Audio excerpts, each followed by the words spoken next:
بسم الله الرحمن الرحيم اللهم صل على محمد وآل محمد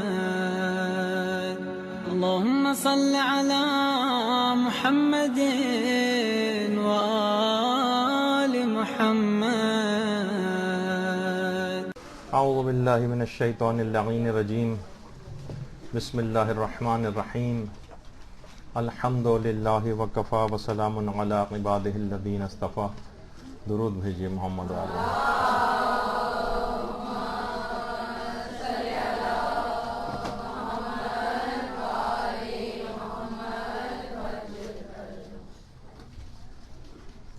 تربیت اولاد کے عملی اصول کے موضوع پر درس نمبر 2. بغیر کسی تمہید میں جائے براہ راست پچھلی دفعہ ہماری گفتگو یہاں تک پہنچی تھی کہ تربیت اولاد میں بہت پہلے سے ہی اولاد کی تربیت کا اہتمام شروع ہو جاتا ہے، یہاں تک کہ اولاد ابھی پیدا بھی نہیں ہوتی. اور ہم یہاں تک گفتگو کرتے کرتے پہنچ چکے تھے کہ انتخاب ہمسر کی جو غلطیاں ہوتی ہیں وہ تربیت اولاد پہ کیسے اثر انداز ہوتی ہیں. اسی طرح سے شادی سے پہلے اور بہت ساری رسومات ایسی ہیں کہ جس کے اندر حرام اور گناہ ہوتے ہیں، وہ کس طرح سے اثر انداز ہوتی ہیں. تو اس سے پہلے کی جو رسومات ہیں، آج کل تو ایک طوفان بدتمیزی ان رسومات کے نام کے اوپر ہو چلا ہے، اور منگنی اور مہندی اور مانجا ٹائپ کی پتہ نہیں کون کون سی اس طرح کی رسمیں کہ گناہوں سے بھرپور ہوتی ہیں، گناہوں سے بھرپور. اور پھر اس کے نتیجے میں بلکہ عام سے گھروں کے اندر جن کے مالی وسائل بھی اتنے زیادہ نہیں ہیں، وہ بھی پتہ نہیں کہاں سے قرضے لے کر اس قسم کی تقریبات کو منعقد کرتے ہیں. جب بھی ہمارے امام علی رضا علیہ السلام فرماتے ہیں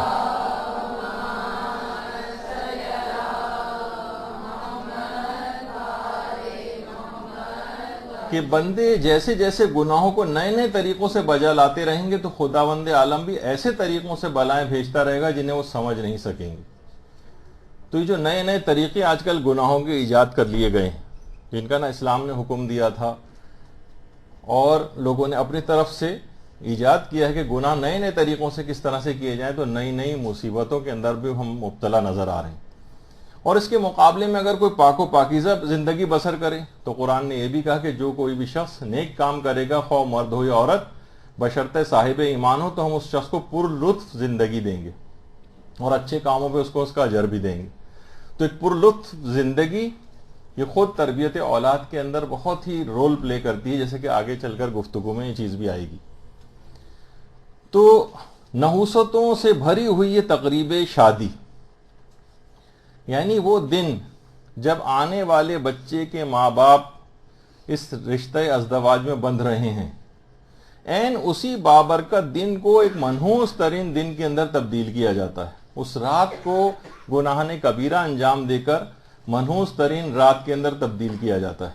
اور نئے نئے طریقوں سے اب یہ تقاریب جو ہے ہو رہی ہیں، تصویروں کے اس میں شہر میں نہ کھو جائیے گا، وہ بات سمجھیے گا کہ جو میں اس وقت جو ہے وہ بیان کر رہا ہوں، لیکن یہ سب چیزیں معاشرے کے اندر ہو رہی ہیں. تو نحوست میں تبدیل کیا جاتا ہے اس کو، اور بہت بن ٹھن کے مثلا خواتین اس کے اندر آ رہی ہیں مختلف بے پردگی کے ساتھ، اور ان کا روایات کے اندر ہے کہ اس کا دماغ کس قدر ان لوگوں کا چھوٹا ہوتا ہے کہ جو گناہ کرتے ہیں، جو کہ آپ کے سامنے حدیث آ بھی رہی. اچھا، تقریب سے بھی پہلے ضرورت کے نام پر، بلکہ اس تقریب میں ہی پہلے بھی بہت زیادہ اسراف ہوتا ہے، اور عین اسی دن اس تقریب کے اندر بے حد اسراف ہونے لگا ہے. لوگ ایک دوسرے کی دیکھا دیکھی نہیں، خود دیکھیں سارے گناہ اثر انداز ہوں گے اس پیدا ہونے والے بچے کے اوپر، کیونکہ اس دن اس کی بنیاد رکھی جا رہی ہے اس بچے کی پیدائش کی. حد سے زیادہ اسراف، 30 40 ڈشیں لوگ بڑے اس انداز سے ذکر کرتے ہیں کہ بہت زبردست، دیکھیں ایسا دل ہونا چاہیے انسان کا، کیسا انہوں نے اچھے طریقے سے کھانا کیا. مثلا 40 کھانے تھے اور سیلیڈ کی مثلا 20 ڈشیں وہاں پر موجود تھیں، اور میٹھے کی اتنے ڈشز وہاں پر موجود تھیں. تو یہ سب چیزیں کیا ہیں کہ اس طرح سے حد خود نمائی کا اس کے اندر ایک جذبہ ہوتا ہے. ہاں البتہ چلیں وہ 2-3 ڈشز کی حد تک کہ کوئی چاول کھاتا ہے تو کوئی روٹی کھاتا ہے، اور ایک میٹھا بھی ہونا چاہیے، اور یہ سب اس میں چل جاتا ہے اپنی حیثیت کے مطابق. لیکن شو آف کرنا، اسراف کی حد تک چلے جانا، قرضے لے لے کر بہت زیادہ اپنے نام و نمود کے لیے سب کام کرنا، یہ اسراف کے اندر جاتے ہیں، تبذیر میں جاتے ہیں، گناہ کے اندر بھی شامل ہو سکتے ہیں۔ تو یہ سب چیزیں ایسی ہیں کہ اور آپ کو پتہ ہے کہ شیطان کا بھائی کہا گیا اسراف کرنے والے کو، تبذیر کرنے والے کو۔ تو جہاں شیطان کے بہن بھائی جس تقریب کے اندر گھومتے پھر رہے ہوں، خیر و برکت کا نزول پھر بہت مشکل ہے۔ اس میں عورتیں بہت زیادہ آگے آ گئی ہیں، مردوں کا تو پھر بھی نظریہ کم خرچ ہے، زیادہ سے زیادہ وہ شادی کی اس کھانے وانے کی تقریب پر خرچ کرتے نظر آتے ہیں، لیکن اس سے ہٹ کر اس میں خود عورتوں کو، دیندار عورتوں کو آگے آنا چاہیے کہ خرچوں کو کیسے کم سے کم کیا جائے۔ تو یہ تمام چیزیں دیکھیے اس طرح سے ہیں جن کا خیال رکھنا چاہیے۔ دوسرا بڑا گناہ اس کے اندر مکس گیدرنگ کا آتا ہے۔ اب یہ تقریب اس بچے کی بنیاد رکھے جانے والی اور بے انتہا اس کے اوپر پیسہ بھی خرچ کیا جاتا ہے، بے انتہا پیسہ خرچ کیا جاتا ہے۔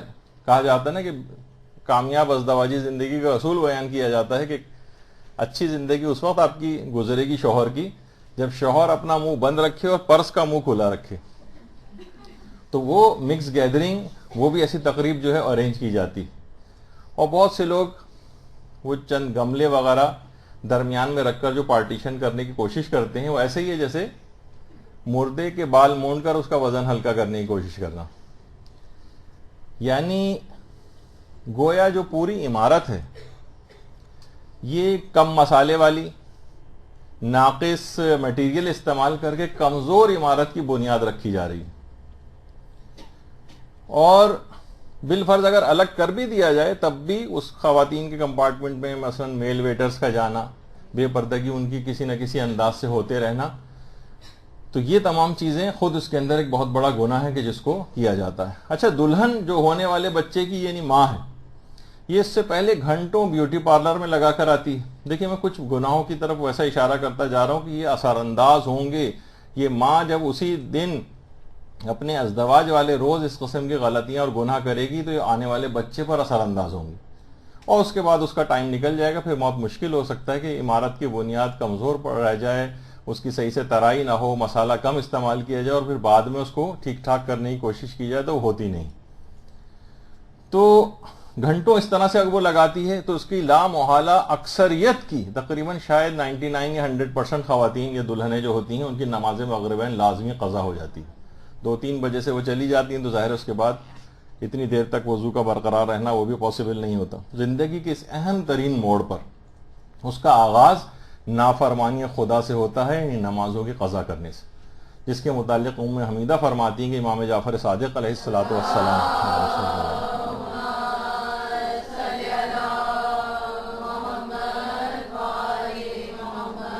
انہوں نے اپنی شہادت سے پہلے اپنی آنکھوں کو کھولا اور فرمایا کہ تمام گھر والوں کو جمع کرو۔ جب سب جمع ہو گئے تو آپ نے ان کی طرف دیکھتے ہوئے فرمایا، ہم اہل بیت کی شفاعت اس کو ہرگز نصیب نہیں ہوگی جو نماز کو اہمیت نہ دے، نماز کو سبک شمار کرے۔ تو اب سوچیے کہ امام پیغمبر وہ اس کی شفاعت اور سفارش کرنے وہ تیار نہیں ہوں گے، اور وہ گناہ، اتنا عظیم گناہ وہ دلہن اس رات کو کر رہی ہوتی۔ تو جو اپنے وضو کیونکہ نہیں کر پاتی ہے، وہ وضو سے نہیں رہ پاتی ہے، تو اپنے میک اپ پر اپنی نماز کو قربان کرنے والی وہ کبھی بھی دین کی قربانی دینے والے کی ماں نہیں بن سکتی۔ اور پھر اسی میک اپ کر کے اور پھر وہ نامحرموں کے سامنے سے گزر کر نامحرموں کی نگاہوں کا نشانہ بنتے ہوئے شادی کی تقریب میں آتی ہے۔ وہ خود ایک الگ سے ایک حرام ہے، اور کئی حرام اس کے اندر ہوتے ہیں۔ پھر نامحرموں کے سامنے مووی بنواتی، وہ خود ایک حرام ہے۔ شوہر شاید سب سے آخری شخص ہوتا ہے جو اپنی بیوی کو دیکھ پاتا ہو، اس سے پہلے جو ہے وہ اس سے کہیں شوہر سے زیادہ محرم یعنی مووی والے وہ اس کو دیکھتے ہیں بے حجابانہ۔ اس لحاظ سے انتہائی شرم اور غیرت سے ڈوب مرنے کا مقام وہ محسوس ہوتا ہے جب بھی پیغمبر اسلام ختمی مرتبت صلی اللہ علیہ وآلہ وسلم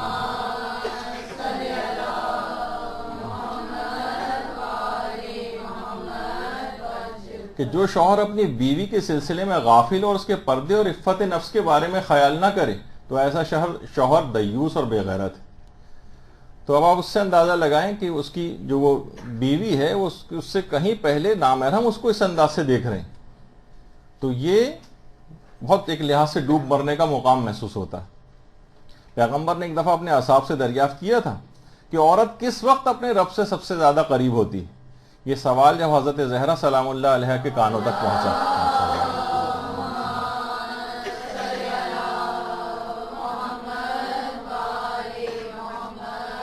تو انہوں نے جواب دیا کہ جب سختی کے ساتھ اپنے پردے اور عفت کی حفاظت کر رہی ہو. اس کا مطلب ہے سب سے زیادہ قریب وہ اس وقت محسوس پروردگار کے قریب ہوتی ہے، اور اگر پردے اور عفت کی حفاظت نہ کرے تو اپنے پروردگار سے سب سے زیادہ دور اس موقع کے اوپر ہوتی ہے، سب سے زیادہ دور اس موقع پر ہوتی ہے. تو اس شادی کی تقریب جب اس بچے کی بنیادیں رکھی جانے والی ہیں آئندہ دنوں میں، اس کے اندر وہ اپنے پروردگار سے سب سے زیادہ دور ہے، تو وہ کیسے ایسے بچے کی تربیت کر سکے گی اور کس طرح سے اس انداز سے بہتر تربیت کر کے معاشرے کے اندر ایسا صالح فرزند دے سکے گی. تو اچھا، پھر اس کے بعد کچھ خواتین کو کہا کہ چلو تھوڑی سی بہت مذہبی ہے دلہن، تو اس لحاظ سے یہ بھی کر دیا جاتا ہے کہ ٹھیک ہے اس کو تمام ہیوی میک اپ وغیرہ کر کے اس کے بعد اس کو صرف ایک اسکارف پہنا دیا جاتا ہے. یہ بھی کافی نہیں. ٹھیک ہے، سر کے بال کو چھپانے کا وہ تو ویسے بھی دوپٹے وغیرہ یا اس کے آنچل سے کور ہوئے ہوتے ہیں زیادہ تر کے، لیکن یہ کہ وہ بھی کافی نہیں ہوتا. اور پردہ یعنی اس کو بے حجاب ہی زیادہ تر سمجھا جائے گا، وجہ اس کی کہ جو میک اپ اس کے چہرے پر ہوتا ہے اس کو بھی چہرے کو بھی نامحرم سے چھپانا پڑے گا. وہ لباس بھی عام لباس نہیں ہے، اس لباس کو بھی نامحرم سے چھپانے کی ضرورت ہوتی. تو وہ جو پردے وغیرہ کے جو آپ کے لیکچرز پرانی طالبات کے ہو چکے ہیں اس میں اس کی ہم تفصیل بھی بتا چکے ہیں. پھر اس کے بعد ایک اور گناہ جو اسی تقریب کے حوالے سے ہوتا ہے کہ لیٹ نائٹ کی جو رخصتی ہوتی ہے، اس میں اس لیٹ نائٹ رخصتی کے نتیجے میں سب سے پہلے تو دیکھیے یہی اس کے اندر ایک بہت بڑا کہ قرآن کی مخالفت جو ہے قرآن کے سائے کے اندر ہو رہی ہوتی. وہی قرآن جس کے اندر یہ آیت لکھی ہوئی ہے سورہ نور کی کہ اے رسول ایماندار عورتوں سے کہہ دیجیے کہ اپنی نظریں نیچی رکھیں اور اپنا بناؤ سنگھار کسی پر ظاہر نہ ہونے دینا محرم پر. این اسی قرآن جس کے اندر یہ والی آیت لکھی ہوئی ہے اس کے نیچے سے اس کو گزار کے اسی آیت کی صریحاً مخالفت کر کے گویا کہ ایک لحاظ سے قرآن کا مذاق اڑا کے رخصتی کی تقریب انجام پا رہی ہوتی. اور اس لیٹ نائٹ رخصتی کی وجہ سے تقریباً 99% دولہا اور دلہن ان کی اگلے دن کی نماز فجر قضا ہوتی ہے، اور باراتیوں اور اس میں شامل افراد کی 90% سے زائد افراد کی جو ہے وہ نمازیں اس لحاظ سے قضا ہوتی. تو ایسی شادیاں دیکھیے پھر طلاق کے خطروں سے بھی دوچار ہوتی ہیں، اور اس کے بعد بہت سارے ان کے ساتھ مسائل بھی پیش آتے ہیں ان تقریب گناہ کی وجہ سے. لوگ کہتے ہیں بھئی جوڑے تو آسمانوں پر بنتے ہیں، تو اس کے متعلق وہ جملہ مشہور ہے نا کہ جوڑے ضرور آسمان پر بنتے ہیں لیکن طلاقیں زمین پر ہی ہوتی ہیں. تو بہرحال اس کے نتیجے میں پھر ہوگا یہی بھگتنا پڑیں گی وہ تمام چیزیں کہ جو کہ اس کے اثرات ہیں ان گناہوں کے.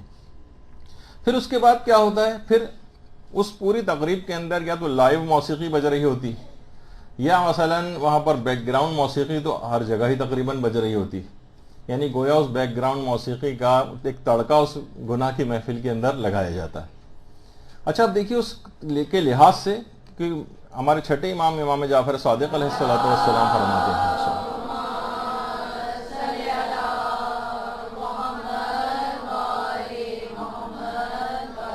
کہ جب کسی شخص کو خدا کوئی نعمت عطا کرتا ہے اور وہ بجائے اس کا شکر بجا لانے کے گانے بجانے کا اہتمام کرتا ہے تو وہ دراصل خدا کی ناشکری کرتا ہے. اور جس گھر میں بھی گانا بجانا ہوتا ہے وہ مصائب سے محفوظ نہیں ہوتا، دعائیں وہاں قبول نہیں ہوتی، ملائکہ وہاں داخل ہی نہیں ہوتے. تو ایسی تقریب میں نہ وہاں کوئی ملائکہ داخل ہو رہے ہوں گے، خدا کی ناشکری وہاں پر ہو رہی ہے، اور وہاں پر کوئی بھی شخص مصائب سے محفوظ نہیں رہ سکتا. یعنی اس کے مطلب ہے کہ آئندہ زندگی کے اندر اس تقریب شادی میں یہ جو موسیقی کا حرام ہے کہ اس کے اندر ایک ایسی بے برکتی اور نحوست لے کر آئے گا کہ بعد کی زندگی پریشانیوں میں گزرے گی.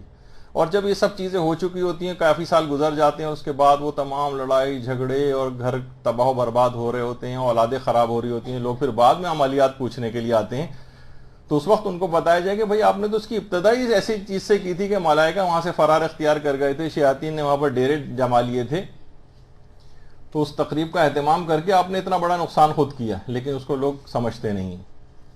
تو اس لحاظ سے اگر دیکھیں تو خود پیغمبر یہ بھی کہیں گے جب بھی تمہیں کوئی خوشی نصیب ہو، درود بھیجیے اللہم صلی علی محمد و علی محمد.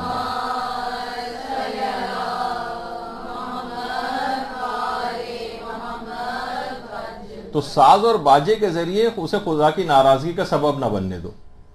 یعنی خوشی کی تقریب ہے, خوشی نصیب ہوئی ہے, شادی ہو رہی ہے, کتنی منتوں مرادوں کے بعد مثلا یہ شادی ہو رہی ہے, تو عین اسی دن ساز اور یہ باجے اور گانے کی تقریب کے ذریعے خدا کی ناراضگی کا سبب اس تقریب کو بنا دیا جاتا ہے. تو اور بھی اگر دیکھیں, فقر و فاقہ اور نفاق پیدا کرتا ہے, بعد میں مالی حالات لوگوں کس طریقے سے جو ہے وہ خراب ہو جاتے ہیں, اور اسی طرح سے میدان قیامت کی جو سختیاں اور پریشانیاں ہیں وہ الگ ہوں گی. پگھلا ہوا سیسا مثلا کانوں کے اندر ڈالا جائے گا, دل سخت ہو جائے گا, یہاں تک کہ جب وہ دل سخت ہوگا تو وہ ماں اور وہ باپ اور اس تقریب میں رہنے والے تمام افراد, اس کے اندر خصوصیت ہے کہ گانا اور موسیقی دل کو سخت کرنے والی چیزیں, تو وہ بچہ بھی اپنے اندر دل میں ایک سختی لے کر پیدا ہوگا. وہ ابھی آگے چل کر اس کے بھی ہم تفصیل بیان کریں گے. اور ایسے گھر میں جہاں پر گانے بجانے ان تقریب کے اندر ہونے والے ہوتے ہیں, تو امام نے یہ فرمایا تھا کسی ایسے گھر میں نہیں جاؤ جس میں رہنے والوں پر سے خدا نے اپنی توجہ کو سلب کر لیا. خدا توجہ ہٹا لیتا ہے اپنی, اور اپنے حال پر اس گھر کو چھوڑ دیتا ہے جہاں پر یہ گانے اور موسیقی بج رہے ہوتے ہیں. اب چاہے وہ گھر ہو, چاہے وہ آپ ہی کی زیر نگرانی کسی اور جگہ آپ اس کا اہتمام کریں, باقاعدہ اس کے پیسے بھی دیے جاتے ہیں, بعض اوقات بیک گراؤنڈ موسیقی وغیرہ کو لگانے کی یا پیکج کے اندر شامل ہوتی ہے وہ چیز, اور لوگ اس کو منع نہیں کرتے. تو اور کسی گھر میں اگر 40 دن تک گانا بجانا رہے, اور خالی یہ نہیں کہ کوئی لائیو وہاں پر ہو, بلکہ کسی بھی طرح سے, چاہے وہ ٹی وی کے ذریعے, اور لوگ وہاں آتے جاتے رہیں, تو شیطان صاحب خانہ کے جسم اور اعضاء میں گردش کرنے لگتا ہے, اور اس کے بعد اس کا وجود غیرت سے خالی ہو جاتا ہے. اس حد تک کہ اگر کوئی اس کی خواتین پر دست درازی بھی کرے تو اپنی جگہ سے ہلے گا نہیں, کہ ایک بے غیرتی کی صفت اس کے اندر پیدا ہو جاتی. تو اب دیکھیں کتنے زیادہ اس کے نقصانات ہیں, اتنے زیادہ نقصانات کہ جب بھی روایت کے اندر آئے کہ پیغمبر نے فرمایا کہ لوگوں پر ایک ایسا زمانہ آئے گا,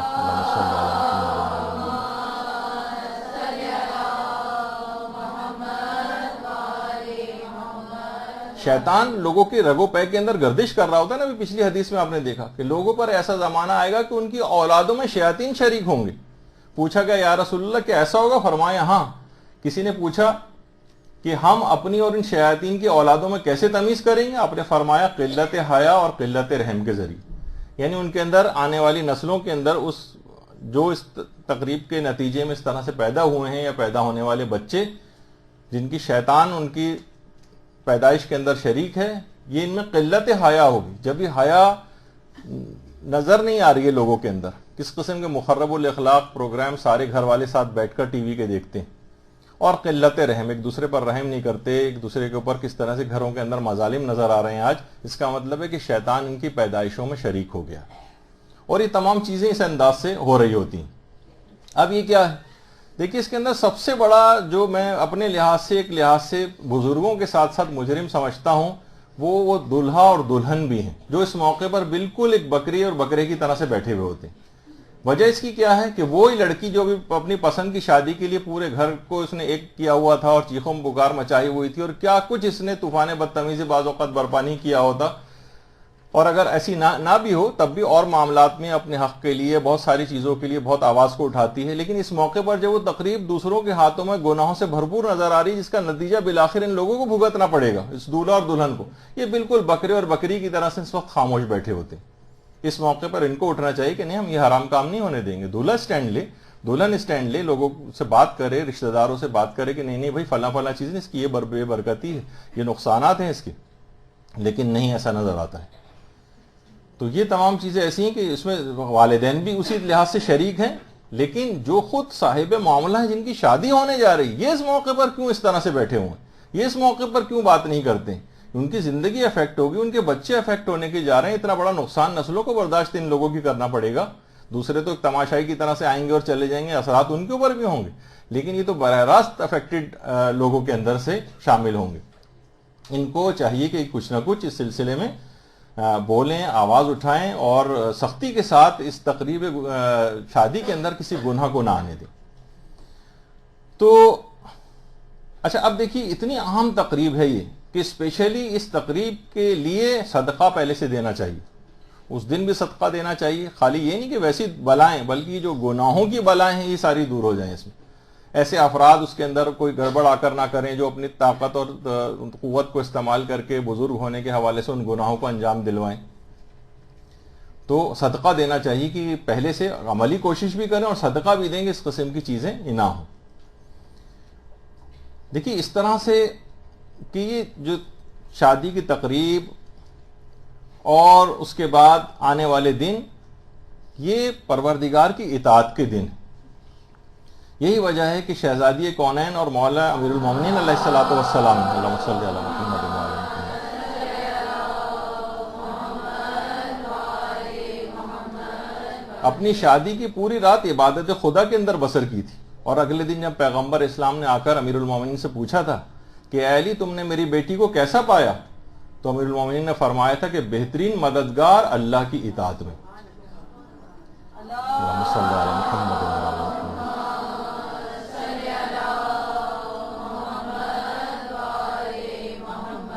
تو یہ مولا علی کے ماننے والے، یہ شہزادی زہرا کی کنیزیں، یہ اس تقریب کو گناہ کی تقریب بنا دیں، یہ بات سمجھ میں نہیں آتی۔ اپنے آپ کو سوچ بچار کرنی چاہیے کہ جن کے ماننے والے ہیں ان کی سیرت کیسی تھی اور ہماری سیرت کس انداز کی ہو رہی ہے۔ اچھا، اب لوگوں کی تربیت کے لیے دیکھیں کچھ چیزیں ایسی ہیں کہ جو پہلے سے اس طرف متوجہ ہیں، ان کو کچھ کام کرنا چاہیے۔ لوگوں کو ان چیزوں کا احساس کیسے ہوگا، کیسے بتایا جائے گا کہ کون کون سے حرام اس تقریب کے اندر ہونے جا رہے ہیں۔ اس کے لیے سب سے بہتر ایک طریقہ یہ ہے کہ ایسے شادی کارڈ اچھے سے وہ ترتیب دیے جائیں کہ جس کے اندر مختلف اس طرح کی چیزیں ہوں، کوئی ایک چھوٹا سا بکلیٹ رکھا ہو، کوئی پمفلٹ رکھا ہوا ہو جس کے اندر ان تمام احادیث بیان کی گئی ہوں، فقہی مسائل علماء کے فتووں کے لحاظ سے بیان کیے گئے ہوں کہ اس کے اندر کون کون سے حرام اس انداز سے شامل ہو رہے ہیں۔ باقاعدہ اس طرح کے ایک عام سے جو کارڈ، شادی کارڈ ہوتے ہیں، بس اس وینیو لکھا ہوتا ہے، ٹائم، کھانا، بارات، یہ وہ فلاں چیز، اس طرح کی چیزیں، اس میں کچھ لوگوں کی ایجوکیشن کا بھی اہتمام اس میں ہونا چاہیے، تاکہ اچھے سے شادی کارڈ دیکھیے ایک ایسی چیز ہے کہ اس کو ہر شخص، گھر میں موجود ہر شخص جو ہے اس کو کھول کے ضرور دیکھتا ہے اور پڑھتا ہے کہ کیا آیا ہے، کس جگہ پر ہے، کیا ہے، ہر شخص اس کو ہاتھ میں ضرور لے گا۔ تو اس کے اندر اگر بہت اچھے سی پرنٹنگ کے ساتھ ایسی چیزیں اگر موجود ہوں گی کہ جس کے اندر ٹھیک ہے، لوگ کہیں گے بھائی یہ تو ایسا نہ ہو کہ نہیں، بے ادبی کیوں ہوگی؟ جس طرح آپ کتابوں، کاپیوں، اخبارات، اس کے اندر بھی قرآنی آیات، احادیث لکھی ہوتی ہیں، لوگ اس طرح سے کوڑے میں تو نہیں اٹھا کر پھینکتے ہیں، کسی جگہ رکھیں گے سنبھال کے اس کو۔ اور اگر اس انداز کی ہوگی جس میں قرآنی آیات سے آپ استفادہ کریں، احادیث مبارکہ سے کریں، فتووں سے استفادہ کریں، لوگوں کو اہمیت کا احساس دلائیں کہ دیکھیے یہ تمام چیزیں تقریب شادی کے اوپر کے اندر نحوست لانے والی ہیں، اس میں باقاعدہ جب گناہوں کا احساس دلایا جائے گا تو لوگ اس گناہ کو کرتے ہوئے ڈریں گے۔ ابھی تو پہلا مرحلہ یہ کہ واقف ہی نہیں ہے کہ اس میں کون سے گناہ ہو رہے ہیں آج کل۔ تو یہ تمام چیزیں ایسی ہیں۔ اچھا، جب یہ شادی ہو جاتی پھر اس کے اگلے ہی دن یا 2-3 دن بعد ولیمے کے نام پر یہی تمام گناہ دوبارہ نئے سرے سے ریپیٹ کیے جاتے ہیں۔ وہی مکس گیدرنگ، وہی تمام عورتوں کا نامحرموں کے سامنے بن ٹھن کر آنا، وہی میک اپ کرنا، وہی نمازوں کو قضا کرنا، کیونکہ وہ پوری تقریب بالکل ویسے ہی اس کا ایک ریپلے ہوتا ہے شادی کی اس گناہ کبیرہ کی تقریب کا، دوبارہ سے اگلے ہی دن یا چند دن کے بعد۔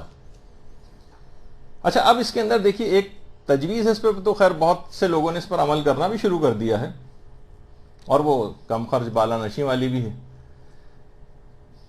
کہ وہ یہ ہے کہ اگر تاکہ یہ گناہ ریپیٹ نہ ہو اور خرچ بھی کم آئے، ایک ہی دن کے اندر شادی اور ولیمہ دونوں کیوں نہیں انجام پا جائیں۔ لڑکے والے اپنی طرف سے تمام لوگوں کو بلا لیں، جن کو ولیمے میں بلانا ہے اسی کے اندر دونوں پارٹیز آپس میں طے کر لیں، ایک کوئی بڑا سا ایک وینیو یا ہال، لان یا کوئی بھی اس طرح کی چیز منعقد کر لیں، تقریب شادی، اور اسی کے اندر ہی ایک لحاظ سے ولیمہ۔ اب لوگ کہیں گے نہیں ولیمے کا تو الگ، تو ولیمے کا الگ سے بھی ثواب وہ بھی آپ کو حاصل ہو جائے گا اس کے اندر۔ اور دوسری بات ہے کہ ولیمہ تو دیکھیے لوگ کہتے ہیں ولیمہ تو کرنا مستحب ہے، تو ایک مستحب کام کو کرنے کے لیے جائیں اور ہزاروں حرام کام اس کے اندر ہو رہے ہوں تو آپ خود سوچئے نا، جبکہ آپ ان حرام کاموں کو ختم بھی نہ کر پا رہے ہوں تو اس مستحب کام کو پھر کرنا شاید جائز بھی نہیں ہوتا ہے۔ لیکن ابھی ہم اس طرف تو نہیں جا رہے کہ اس کو حرام کہتے ہیں ولیمے کو، لیکن بہرحال جو تقریب ولیمہ ہو رہی ہوتی ہے زیادہ تر وہ حرام سے بھرپور ہو رہی ہوتی، تو دونوں پھر اس تقریب کا جو بھی خرچہ اس کو آدھا آدھا کر لیں تو خرچ بھی بہت کم ہو جائے گا۔ عورتوں کے بھی سوچی کتنا، دلہن کے لیے نیا جوڑا، دوبارہ ولیمے کے لیے دولہا کے لیے نئے، اور پھر جتنے بھی شادی کے اندر اور جتنے بھی افراد ہیں وہ کیونکہ ایک دن پہلے ان کپڑوں کو پہن چکے ہیں اب دوبارہ نہیں پہنیں گے، وہ نئے سروں سے، یعنی کتنا زیادہ اس پیسے کا مسلسل ملٹیپلائی ہوتا جاتا ہے اسراف کے نتیجے میں۔ تو کتنا بہتر ہو جائے کہ ایک ہی تقریب کے اندر دونوں اس کو کنٹریبیوٹ کر لیں، پیسہ بھی کم خرچ ہوگا، گناہ بھی نہیں ہوں گے یا بہت کم ہو جائیں گے، اور بہت سہولیات اس میں حاصل رہیں گی۔ اصل میں یہ تمام چیزیں ہم اس کے لحاظ تناظر کے اندر کر رہے ہیں کہ کس طرح سے خدا کی نافرمانی ہونے سے اس تقریب کو بچایا جائے، تاکہ پیدا ہونے والے بچے کی تربیت کے اوپر وہ منفی طور پر اثر انداز نہ ہو وہ تقریبیں۔ اچھا، اب اس کے بعد کیا ہوتا ہے؟ شادی ہو گئی، ولیمہ ہو گیا، اس کے بعد دعوتوں کا ایک سلسلہ شروع ہو جاتا ہے۔ اس کے اندر پھر نئے سرے سے وہی حرام، دلہن ہر جگہ میک اپ کر کے نامحرموں کے گھر گھر گھر گھر گھر جاتی پھر رہی ہے دعوتوں کے نام پر، وہ خود ایک حرام، یعنی بچے کی ہونے والی ماں وہ مسلسل حرام کے اندر ایک زندگی بسر کر رہی ہوتی۔ اور شادی کے اگلے ہی دن اس کے بعد پھر ایک اور چیز آج کل شروع ہو گئی کہ فیس بک کے اوپر ساری کی ساری اپنی شادی کی تمام تصویریں جو ہیں اس کے اوپر جاری کر دی جاتی، یعنی پوری دنیا کو دکھانے کے لیے دعوت نظارہ، ہر اوباش اور لفنگے کو دکھانے کے لیے جو ہے وہ دعوت نظارہ اس کے اوپر دیا جاتا ہے۔ کتنی بری اور حرام بات ہے، یعنی کتنی شرم اور غیرت سے اس کے اندر جو ہے وہ ڈوب مرنے کا مقام ہوتا ہے کہ پوری دنیا کو دکھائی جائے وہ اپنی تمام سجدہ ایک دلہن کی، ہر قسم کا افراد ہر بری نگاہ سے اس میں دیکھنے والے لوگ موجود ہوتے ہیں۔ تو دیکھیے تمام چیزیں ایسی کتنے حرام اس کے اندر، خاص طور پر موسیقی والا جو حرام ہے، اور ہمیں احساس بھی نہیں ہوتا کہ اس کے اندر ہو کیا رہا ہے، اس کا نتیجہ کیا نکلے گا، اور دشمنان اہل بیت کیسے اس چیز کو سمجھتے ہیں۔ اس بات کو بہت اچھا ہمارے استاد محترم نے اپنے ایک درس کے اندر بیان کیا ہے، وہ اس کا ایک کلپ آپ کو سناتے ہیں مختصر سا، تاکہ آپ کے سامنے ایک چیز آ جائے۔ جب مامون نے، اب یہ ہسٹری ہے بہت انٹرسٹنگ، لیکن ٹائم نہیں ہے کہ اس کو میں پورا کروں۔ جب مامون نے نویں امام سے اپنی بیٹی کی شادی کی، ام الفضل، تو اس شادی کا سارا مقصد صرف ایک ہی تھا، جو نقطہ مامون سمجھ رہا تھا وہ آج کا مومن نہیں سمجھ پا رہا۔ میں نے بار بار امام خمینی کا ایک جملہ دہرایا کہ ہمارا دشمن گمراہ ہے لیکن ہم سے زیادہ ذہین، ہم سے زیادہ سمجھدار۔ ٹھیک ہے، اسے نکرا کہتے ہیں، مکاری، شیطانہ، چالاکی، چال بازی، لیکن بہرحال ہم سے زیادہ چیزیں جانتا۔ مامون سمجھ رہا شادی اس لیے کر رہا کہ اب یہ بیٹا ان کے گھر پیدا ہو، تو چونکہ بیٹی تو میری ہوگی، ماں اس کی جو ہے وہ میری بیٹی ہے، محل کی پلی، پھر وہ معصوم نہیں ہو سکتا۔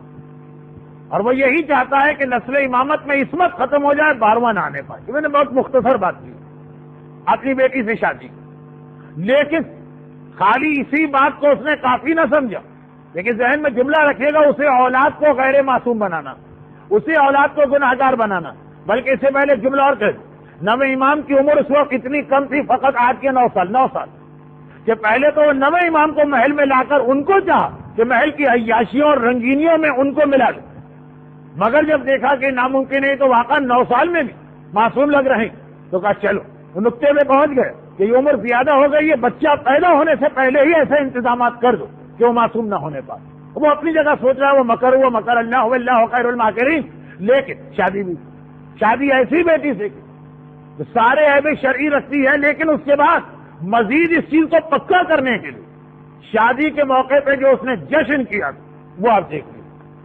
معصومین کے گھرانوں میں کچھ شادیاں ہوئی ہیں، خصوصاً شہزادی فاطمہ کی شادی کی تو پوری ڈیٹیل تاریخ میں موجود ہے، وہ پڑھی، اور ایک یہ شادی نویں امام کی ہوئی ہے، اس کی بھی ڈیٹیل موجود ہے۔ اور جا کے صرف یہ دیکھ لیجئے کہ آپ کے رشتہ داروں اور آپ کے گھروں اور اطراف کے ماحول میں کون سی شادی ہوتی ہے۔ خاص طور پر کنیزوں کا ایک گروپ لایا گیا جسے میوزیکل انسٹرومنٹ دیے گئے، اور اس کا کام یہ تھا کہ جتنے مہمان آ رہے ہیں سب کا استقبال اس کے ذریعے سے کرے، حتیٰ یہ کہ جس وقت نویں امام بحیثیت دولہا تشریف لائے تو ان کنیزوں سے کہا گیا کہ باقی سب کو چھوڑ کے پورے راستے میں یہی میوزیکل انسٹرومنٹ کو بجانا شروع کرو۔ اور پھر جب امام آ کے مسند پر بیٹھ گئے اور کنیزیں دوبارہ بھیجی گئی دروازوں پہ آنے والوں کا استقبال کرنے کے لیے، تو نام بھی ہے مخریق، اس زمانے کا ایک بہت ہی مشہور سنگر تھا، اسے بلایا گیا اور کہا کہ یہ آ کے بیٹھ گئے ہیں، نکاح ہونے والا ہے، تو ایک مرتبہ گانے چھیڑ۔ اسلام میں 2 الگ الگ یہ گناہ ہیں، ایک نہیں ہے، گانا الگ حرام ہے جو صرف گلے کی آواز کا نام ہے، کوئی انسٹرومنٹ نہ ہو، اور میوزیکل انسٹرومنٹ الگ، وہ کنیزوں سے بجوایا گیا شروع میں، اور اب نکاح شروع ہونے والا ہے، مخریق سے کہا کہ تم اپنا گانا شروع کرو۔ لیکن جیسے ہی اس نے گانا شروع کیا، امام نے نگاہ غضب سے اسے دیکھا، کہا اتق اللہ عدو اللہ، آئے اللہ کے دشمن اللہ سے ڈر، اس کے ہاتھوں پہ وہ فالج گرا یا پیرالائز ہوا کہ مرتے دم تک دوبارہ گانے بجانے کے قریب نہ جا سکا. لیکن میں اس وقت امام کا معجزہ نہیں پڑھ رہا، میں یہ بتا رہا کہ ایک مامون اولاد معصوم نہ رہے، میرے نقش قدم پہ چلے، میرے رنگ میں رہے، اس کے لیے جو اس نے ٹرک اختیار کی، آج آ کے صاحبان ایمان کے گھروں میں دیکھ. اس وقت پھر نویں امام اپنی شادی کا خطبہ پڑھ، الحمدللہ اقرارا بنعمتہ ولا الہ الا اللہ اخلاصا لوحدانیتہ. یہ نویں امام کا وہ خطبہ جو اپنے نکاح میں نویں امام نے خود پڑھا. وصلی اللہ علی محمد سید بریتہ وعلی الاصفیاء من اطرۃ اما بعد فقد کان من فضل اللہ علی الانام ان اغناہم بالحلال عن الحرام. خطبہ پڑھنے کے بعد امام کا فقرہ یہ تھا کہ اللہ نے یہ ایک احسان ہم پر کیا علی الانام، سارے بندوں پر، کہ ایک حلال چیز دے دی تاکہ اس کے بعد کوئی حرام کے راستے پہ نہ جائے. یہ نکاح حلال انسٹیٹیوشن بنا دیا تاکہ آدمی زنا کی جانب نہ جائے جو حرام. مگر ایسا لگ رہا کہ ہڈن انڈر دا لائن اس میں یہ میسج بھی چھپا ہوا کہ شادی اس لیے رکھی گئی تاکہ تو حلال راستے پہ چلو، حرام راستے پہ نہ چلو. اور ہمارے یہاں شادی کو ایک مکسچر بنا دیا گیا، ایک آمیزہ بنا دیا گیا دنیا بھر کے سارے حرام چیزوں کا.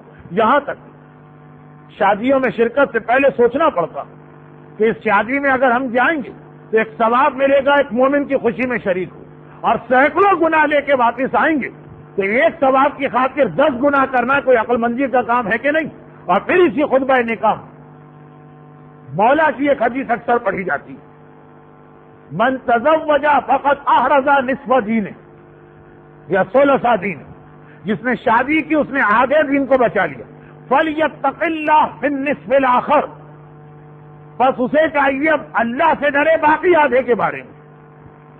آدھا دین بچ گیا شادی سے، باقی آدھے کے بارے میں ڈرو.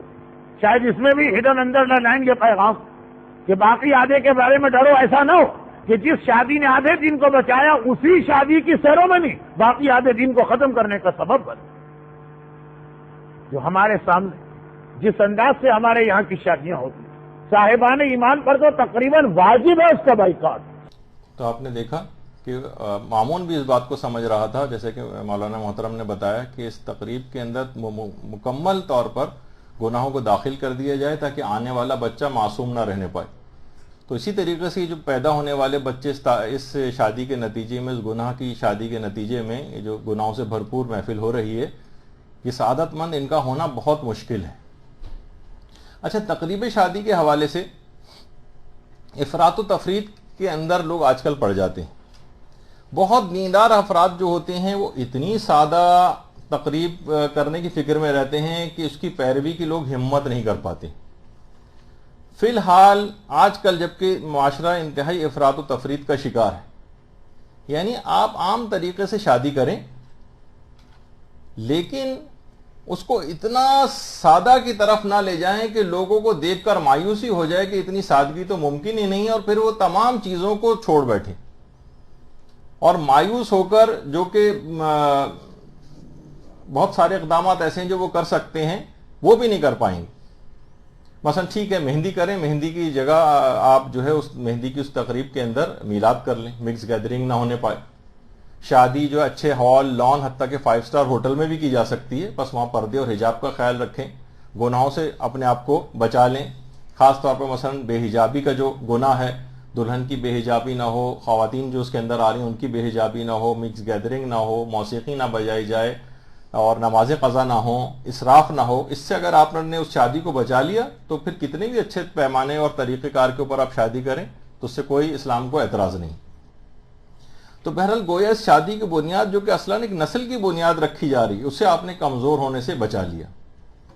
دیکھیے اتنی بھی سادہ اگر اس کے اندر سادگی آپ نے کی کہ ممکن ہی نہیں ہے کہ لوگوں کو آپ فقط اس طور پر راغب کر سکیں. تو جیسے کہ میں نے کہا کہ اچھے طریقے سے چاہے اس کے اندر کچھ پیسہ خرچ کر کے اپنے اسٹیٹس کے مطابق بھی شادی کر دیں، بس حرام کاموں سے اس شادی کو بچانا چاہیے. اچھا، اب اس پہلی رات ہی ایک اور بڑا گناہ انجام پاتا ہے، وہ یہ ہے کہ بہت سے شوہر حضرات اس پہلی رات ہی اپنی بیوی سے اپنے خاندان کے بہت سارے افراد کی غیبتیں کرتے. دیکھو فلاں بھاوچ سے تم ہوشیار رہنا, وہ بہت اس قسم کی عورت ہے, فلاں یہ ہے کہ میں آج ہی سے آپ کو جو ہے سب چیزیں بتا رہا ہوں تاکہ, تو کیا ہے اس کا آغاز ہی غیبتوں سے بھی ہوتا ہے. بہت سی جگہوں پہ مجھے سننے میں آیا کہ ہم نے تو وہی پہلی رات ہی مثلا یہ چیزیں اپنی بیوی کو بتا دی, نہیں کون کون کس طرح کا ہے. تو یہ طریقہ کار صحیح نہیں ہے, اور اس کے اندر خود یعنی اس غیبت کے گناہ کا آغاز بھی اس رات ہی سے جو ہے وہ ہو جاتا ہے. اور اتنا اچھا دیکھیے ایک اور بھی بات ہے سب کے متعلق یہ جو بیان کیا جاتا ہے نا, تو امام جعفر صادق علیہ الصلوۃ والسلام فرماتے ہیں,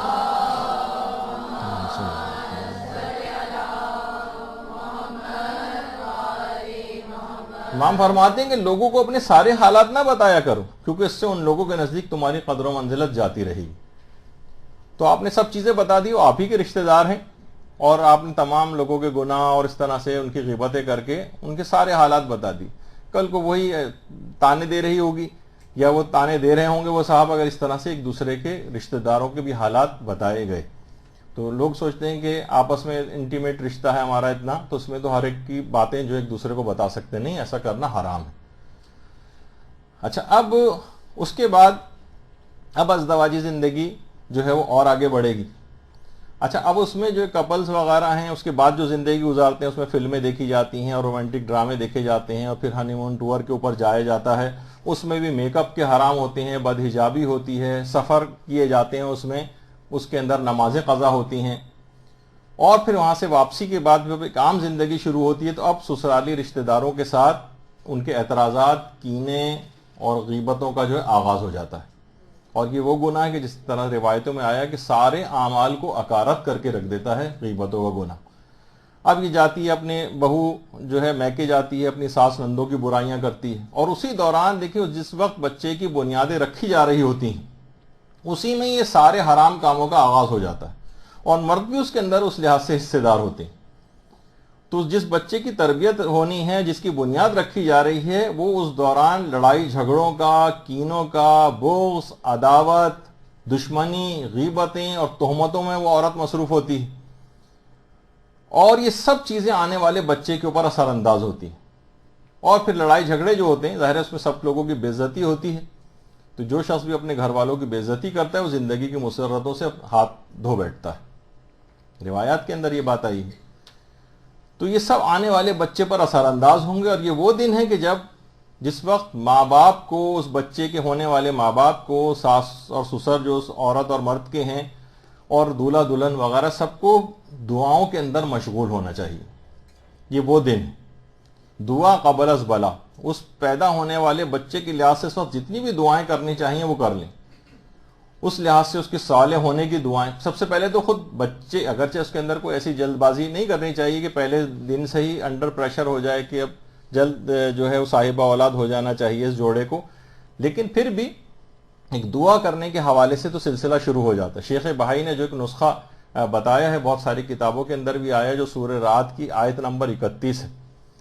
شیخ بہائی نے تو لکھا ہے 900 عورتوں کو نسخہ تجویز کیا تو سب کی سب صاحب اولاد ہو گئی تھیں.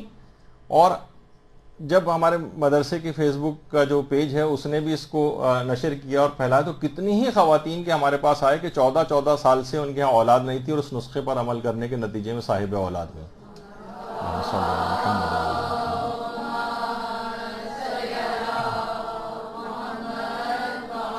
تو اس کا طریقہ تو اس کے اوپر بھی مل جائے گا, اور اس میں سے دیکھ کے بھی آپ بعد میں لکھ سکتی ہیں. تو اسی طرح سے اس کے بعد اگلا جو مرحلہ ہے کہ ابھی سے ہی بچے کے پیدا نہیں ہوا لیکن اس کے لیے دعائیں کرنی ہیں, اور شوہر و بیوی روزانہ کہا, یہ علماء نے ریکمینڈ کیا ہے کہ سورہ نور کی آیت نور, یہ جو ہے جو کہ 35 نمبر کی آیت ہے, سورہ نور کی آیت نور, اس کو شوہر و بیوی روزانہ پڑھیں یہاں تک کہ وہ جب حاملہ ہو جائے, ہونے والے بچے کی جو ماں ہے وہ بچے کی پیدائش تک پھر اس کو جاری رکھے. بلکہ شوہر و بیوی دونوں سورہ نور کی آیت نور پڑھنا شروع کریں شادی والے دن سے لے کر اور بچے کی پیدائش ہونے تک.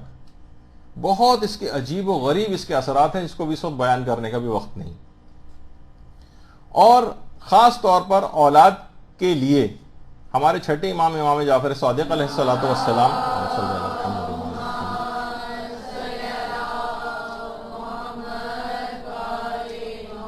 وہ 2 آیات قرآنی کو سجدے میں تلاوت کرتے تھے اولاد کے حصول کے لیے جب دعا کرنا چاہتے تھے. 2 آیات کو، رب حبلی من لدنک ذریۃ طیبۃ انک سمیع الدعاء. باقاعدہ جو حضرت زکریا کی دعا ہے کہ پروردگار اپنی طرف سے مجھے اولاد، پاک و پاکیزہ اولاد نصیب فرما، کیونکہ تو بے شک دعاؤں کا سننے والا ہے. ذریۃ، خالی اولاد نہیں چاہیے، طیبۃ، پاکیزہ اولاد چاہیے. حضرت زکریا نے جو دعا کی تھی. تو چھٹے امام اس کو سجدے میں جا کر، نمازوں کے سجدے میں اس آیت قرآنی کو پڑھا کرتے تھے، یعنی خاص لحاظ سے. ویسے سجدے کے اندر قرآن کی تلاوت کرنا مکروہ ہے، لیکن کچھ خاص موارد ایسے ہیں کہ جس میں اس انداز سے، جیسے کہ روایات کے اندر بھی ملتا ہے کہ چھٹے امام سجدے میں جا کر اس کو پڑھتے تھے. ہاں، یہ جو نمازوں کا سجدہ ہے اس کے اندر کیونکہ قرآن پڑھنا مکروہ ہے، تو عام سجدے کے اندر جا کر اس کو، یعنی سجدے میں جائیں اور اس کے بعد سجدے میں جا کر اس دعا کو پڑھیں. اور اسی طریقے سے یہ بھی حضرت زکریا کی دعا ہے، رب لا تذرنی فردا وانت خیر الوارثین. یہ بھی حضرت زکریا کی دعا ہے کہ پروردگار تو مجھ کو اکیلا نہ چھوڑنا اور تو سب وارثوں میں سب سے بہترین وارث ہے. تو یہ والی بھی جو قرآنی آیت ہے اس لحاظ سے اس کو بھی ضرور سجدے کے اندر جا کر پڑھا جائے، تاکہ یہ اولاد کے حصول کے لیے بڑی مجرب آیات ہیں. اچھا، اس لحاظ سے اس کے بعد پھر ایک چیز اور بھی علماء نے ریکمینڈ کی ہے کہ روزانہ صبح و شام اولاد کے حصول کے لیے، کیونکہ اب یہ ان کے ظاہر ہے کہ طلب اولاد کا ایک مرحلہ جو ہے درپیش ہے اس شوہر و بیوی کو، تو صبح و شام روزانہ 70 مرتبہ سبحان اللہ پڑھیں، اس کے بعد پھر 10 مرتبہ استغفر اللہ ربی واتوب الیہ پڑھیں، پھر 9 دفعہ پھر سبحان اللہ پڑھیں اور 1 مرتبہ استغفر اللہ ربی واتوب الیہ. تو طلب اولاد اور صالح اولاد اس کے ہاں پیدا ہوگی جو اس عمل کو کرتا رہے گا. صبح بھی کرنا ہے اس کو، یعنی سمجھیں یہ 90 دفعہ اس چیز کو، 1 دفعہ صبح کریں اور 1 دفعہ رات کو ان اذکار کو پڑھیں. اچھا، کچھ چیزیں ایسی ہیں کہ جو کہ ہمیشہ رہ جاتی ہیں، بیان نہیں ہو پاتی ہیں، نتیجتاً یہ کہ وہ لوگوں کی پہنچ سے، اور وہ تربیت اولاد کے سلسلے میں ابتداً بہت زیادہ اہمیت رکھتی ہیں. وہ یہ کہ خاص نیتوں سے اگر ازدواجی امور ان اوقات میں انجام پائیں تو اپنی مرضی کے مطابق اولاد کی خصوصیات پیدا کر سکتے ہیں خاص نیت سے. مثلا اگر شب منگل انجام پائیں یا اعمال، تو بچہ جو ہے حافظ قرآن ہوگا، یعنی خاص نیت بھی پہلے سے ہو اور ازدواجی امور انجام پائیں. اسی طریقے سے، اور خود بہت بڑی سعادت ہے یہ کہ بچہ اس کا حافظ قرآن ہو، اور پھر ظاہر ہے اسی کے سلسلے میں اقدامات بھی اس کو کرنا ہوں. شب بدھ اگر انجام پائیں تو بچہ زبان کی آفات سے پاک ہوگا، اور اگر شب جمعرات انجام پائیں تو بچہ بڑے ہو کر عالم دین بنے گا. دیکھیے، سب تربیت اولاد کے لحاظ سے پہلے سے تمام پیش بینی کی جا رہی. اور اگر شب جمعہ انجام پائیں تو بچہ بڑے ہو کر خطیب، مبلغ اور زبان و بیان پر قدرت رکھنے والا بنے گا شب جمعہ. اور روز جمعہ اگر نماز عصر کے بعد انجام پائیں تو بچہ بڑا ہو کر عقل مندوں میں اپنی عقل مندی کی وجہ سے مشہور ہوگا، عقل مندوں میں اپنی عقل مندی کی وجہ سے. اور اگر یہ امور شب پیر بعد نماز عشاء انجام پائیں تو بچہ بڑا ہو کر والدین کے اچھے کردار کی شبیہ بنے گا. اور شب اول ماہ رمضان اگر انجام پائیں تو بچہ بڑا ہو کر نیک اور صالح ہوگا. یہ تمام چیزیں دیکھیے بچے کی مستقبل پر اور اس کی خصوصیات پر اثر انداز ہو رہی. اور کچھ امور ایسے ہیں اولاد کے جسم اور روح پر اثر اندازی کے اعتبار سے، بہت سارے اوقات ایسے ہیں جس میں ازدواجی امور کی انجام دہی وہ اتنی بہتر نہیں اور اس میں نقصان کا امکان موجود ہے، اس میں احتیاط کریں. مثلا اس میں کچھ اوقات بتائے گئے ہیں روایات میں بھی کہ طلوع فجر اور طلوع آفتاب کے درمیان اجتناب کیا جائے، غروب آفتاب کے بعد 20 منٹ کے اندر اندر اس سے اجتناب کیا جائے. اسی طرح سے رمضان کی پہلی کے علاوہ ہر مہینے کی پہلی، 15ویں اور آخری تاریخ کو اجتناب کیا جائے. اور جس وقت سورج طلوع ہو رہا ہو اس وقت اجتناب کیا جائے، ظہر کے بعد اور شب عید فطر. تو بہت ساری چیزیں ایسی، ان کا بھی خیال رکھنا چاہیے. یہ بھی تربیت اولاد کے اندر نقصان کا احتمال ہے اگر ان امور کے اندر ان اوقات میں یہ چیزیں انجام پا رہی ہیں. اور وہ جو بچے کا ہونے والا باپ ہے یا جو دولہا ہے، یہ روزانہ سورہ محمد کی تلاوت کرے. درود بھیجیے نا محمد علیہ وسلم.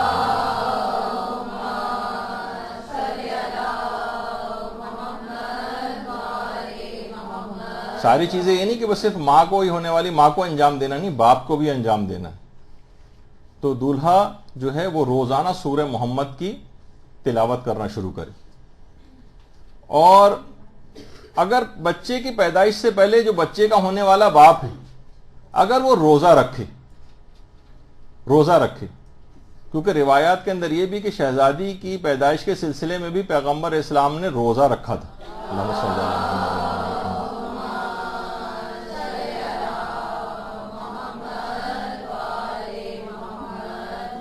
اور عورت کی جو حاملہ ہونے کے اس پورے پیریڈ میں اگر بچے کا ہونے والا باپ 40 دن تک روزے رکھے تو وہ بھی بچے کے اوپر بہت اثر انداز ہوتی ہیں چیزیں. تو اور اسی دوران جبکہ وہ ان تمام نیک اعمال کو انجام دے رہے ہوں گے، اسی دوران کسی بھی وقت ان کو خوشخبری مل سکتی ہے اور وہ ٹیسٹ پازیٹیو آ سکتا ہے کہ اب یہ صاحب اولاد یہ عورت ہو گئی ہے. اب اس کو بہت احتیاط کرنا ہے. دیکھیے بچے کی تربیت کے حوالے سے روایات میں یہ جملہ کہا گیا ہے کہ جو حاملہ ہے یہ اپنے آپ کو صائمہ سمجھے، روزے دار عورت.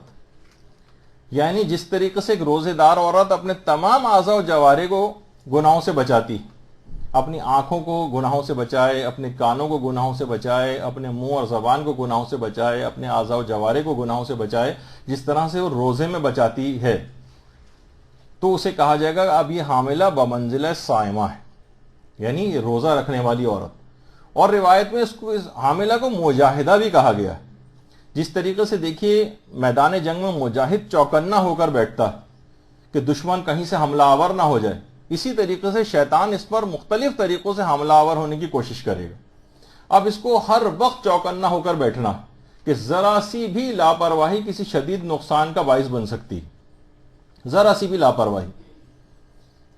تو دیکھیے اتنا عظیم ثواب اس کو اب حاصل ہوتا ہے کہ جب شکم مادر میں بچہ آتا ہے کہ روایات میں آیا ہے کہ کوئی مقرب فرشتہ بھی اس کو درک نہیں کر سکتا اس ثواب کو جو اب اس کو حاصل ہو رہا ہے.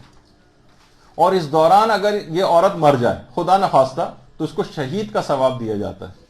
یعنی زندہ رہے تو مجاہدہ اور صائمہ کا ثواب، اور مر جائے تو شہید کا ثواب. روایتوں میں جب بھی آیا نا کہ کسی کی شقاوت و سعادت کی جو بنیادیں ہیں اس کی ماں کی کوکھ میں تلاش کرو، وہ اسی وجہ سے کہ وہیں سے ہی تربیت اولاد کا آغاز ہو جاتا ہے. اس کی سعادت اور شقاوت جو ہے وہ ایک لحاظ سے اس کا آغاز وہیں سے ہو جاتا ہے. کیونکہ ویسے تو دیکھیے ہر بچہ فطرت اسلام پہ پیدا ہوتا ہے، اس کے والدین ہیں جو اس کو یہودی و نصرانی بناتے ہیں یا تربیت نہ کر کے اس کو فاسق و فاجر بنا دیتے ہیں. اچھا، جیسے یہ ٹیسٹ پازیٹیو آئے گا اس بچے کا نام رکھ دینا چاہیے. البتہ زیادہ بہتر ہے کہ پیدائش سے 4 مہینے پہلے نام رکھا جائے. پیدائش سے 4 مہینے پہلے جیسی ٹیسٹ پازیٹیو آئے نام رکھا جا سکتا ہے، لیکن زیادہ بہتر ہے کہ پیدائش سے 4 مہینے پہلے نام رکھیں اور 2 ناموں کا انتخاب کریں. لڑکا ہوا تو یہ نام رکھا جائے گا، لڑکی ہوئی تو یہ نام رکھا جائے گا. البتہ روایتوں میں کہ کسی کو اگر بیٹے کی خواہش ہے تو اس کا پیدائش سے پہلے اس کا نام محمد رکھ دیا جائے. اللہم صلی اللہ علیہ وسلم.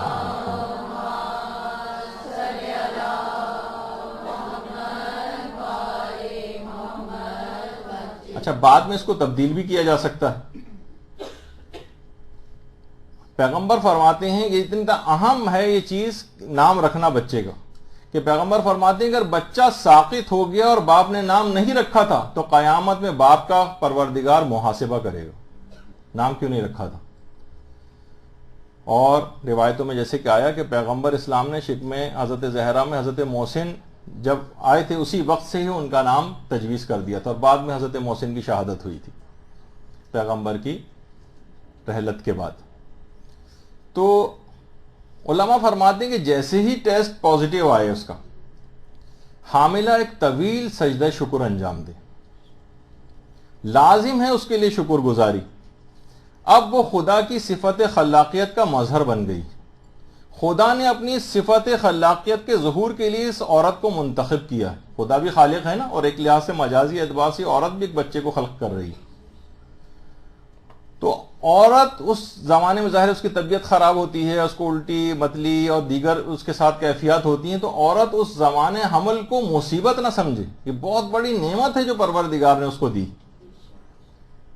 اور شکر بجا لائے کہ پروردگار نے مجھے اس کے لیے منتخب کیا ہے. اب اس کی جو نمازیں ہیں اس عورت کی، عام عورتوں کی جو نمازیں ہیں اس سے بہت زیادہ اس کی افضل نمازیں ہو جائیں گی. اس کی ہر سانس آپ ایک روزے دار کے جو عورت ہے اس کے سانس کے برابر ہو جائے گی. اس لحاظ سے جو انتہائی جھگڑالو، بے دین، جاہل، ناشکری، کمظرف اور بے صبری ماں، یہ کبھی بھی اعلیٰ کردار کے اولاد کو، ملت کو کبھی فراہم نہیں کر سکتی. تو ماں کو شکر گزار ہونا چاہیے اور ایک طویل سجدہ شکر انجام دینا چاہیے. علماء فرماتے ہیں کہ سب سے اچھا سجدہ شکر حضرت ابراہیم کا ایک سجدہ شکر ہے کہ آیت اللہ عبد الکریم کشمیری بیان کرتے ہیں کہ سجدے میں پیشانی رکھ کر 3 دفعہ الحمدللہ کہے، پھر پیشانی کا دایاں حصہ سجدگاہ پہ رکھے اور کہے شکرن للہ، اور پھر پیشانی کا بایاں حصہ سجدگاہ پہ رکھے اور کہے استغفر اللہ. اور کہتے ہیں کہ یہی وہ سجدہ ہے جس کو انجام دہی کی وجہ سے اور بھی چیزیں بیان کی گئی ہیں. حضرت ابراہیم خلیل خدا اور اللہ کے دوست جو ہے اسی درجے کے اوپر اس سجدے کے نتیجے میں پہنچے، اور ہو سکتا ہے کہ اس کے نتیجے ہی کے اندر ان کو اسماعیل جیسا فرزند بھی عطا ہوا. سکھائے کس نے اسماعیل کو آداب فرزندی، وہ جو علامہ اقبال بھی کہا کرتے تھے. تو بہرحال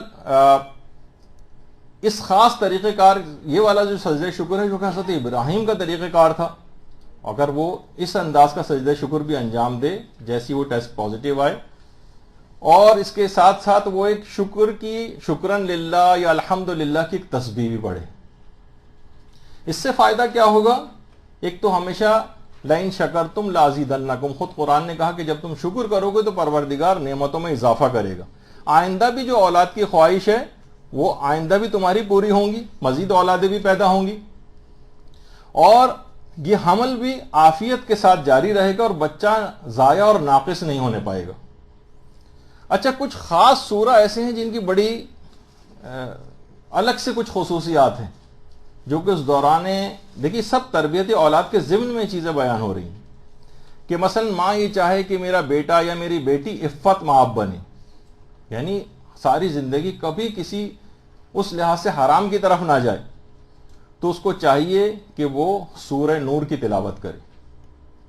ماں روزانہ سورہ نور کی تلاوت کرے.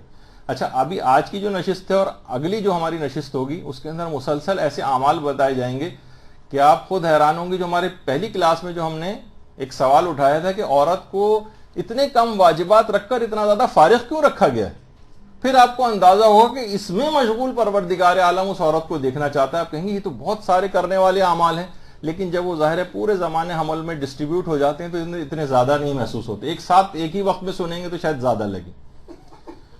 تو سورہ نور کی تلاوت اگر روز کرے گی تو اس کا پیدا ہونے والا بیٹا یا بیٹی عفت مآب اور باعزت زندگی ساری زندگی جو ہے وہ گزاریں گی. اتنے زیادہ بڑا بھی نہیں ہے سورہ نور، 64 آیات کا سورہ ہے بہت. تو اچھا، اس لحاظ سے بہت سی، اگرچہ اس موضوع پہ ابھی ہم آگے چل کر بات ہوگی ہماری، لیکن اگر بہت سے لوگوں کے چاہیں کہ مثلا ان کے ہاں ان کو لڑکے کی خواہش ہو تو روایات کے اندر ہے کہ وہ سورہ محمد کی تلاوت کرے لڑکے کی. اللہم صلی اللہ علیہ وسلم.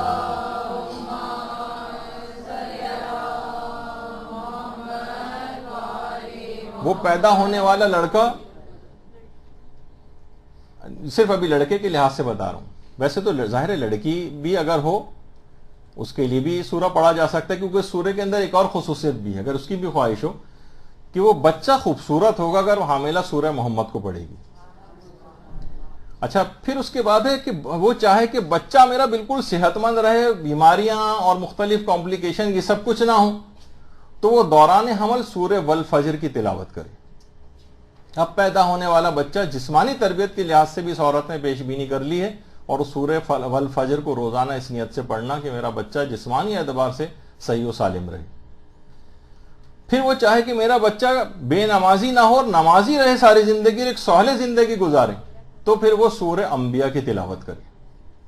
سورہ انبیاء کی بڑا مجرب سورہ ہے یہ، جن کے بچے بڑے بھی ہو گئے ہیں ان کی ماؤں کو اور رشتہ داروں کو چاہیے کہ ان بچوں کے لحاظ سے کہ اگر بچہ یا نوجوان نماز کا عادی نہیں ہے تو وہ سورہ انبیاء اس کی طرف سے پڑھیں، وہ بہت جلد نماز کا عادی بھی ہو جاتا ہے۔ اچھا، پھر اگر ماں چاہے بیٹا ہو یا بیٹی الگ سے کہ وہ چاہے کہ بچے میرے خوبصورت ہوں، تو یہ کہا گیا علماء کی طرف سے کہ وہ اپنے پیٹ پر شکم پر ہاتھ رکھ کر سورہ والعصر کی تلاوت کرے، تو پیدا ہونے والا بچہ اس لحاظ سے خوبصورت بھی ہوگا۔ اچھا، کچھ اعمال ایسے ہیں جو کہ ہماری دنیا و آخرت کی 100 پریشانیوں کا حل جو کتاب ہے اس کے اندر بھی ہیں کہ جس سے حمل ضائع ہونے سے بچا رہے، کیونکہ بہت ساری ایسی کمپلیکیشنز ہو جاتی ہیں جس سے ایبورشن ہو جاتا ہے کچھ، تو وہ اس سے بھی بچا رہے گا۔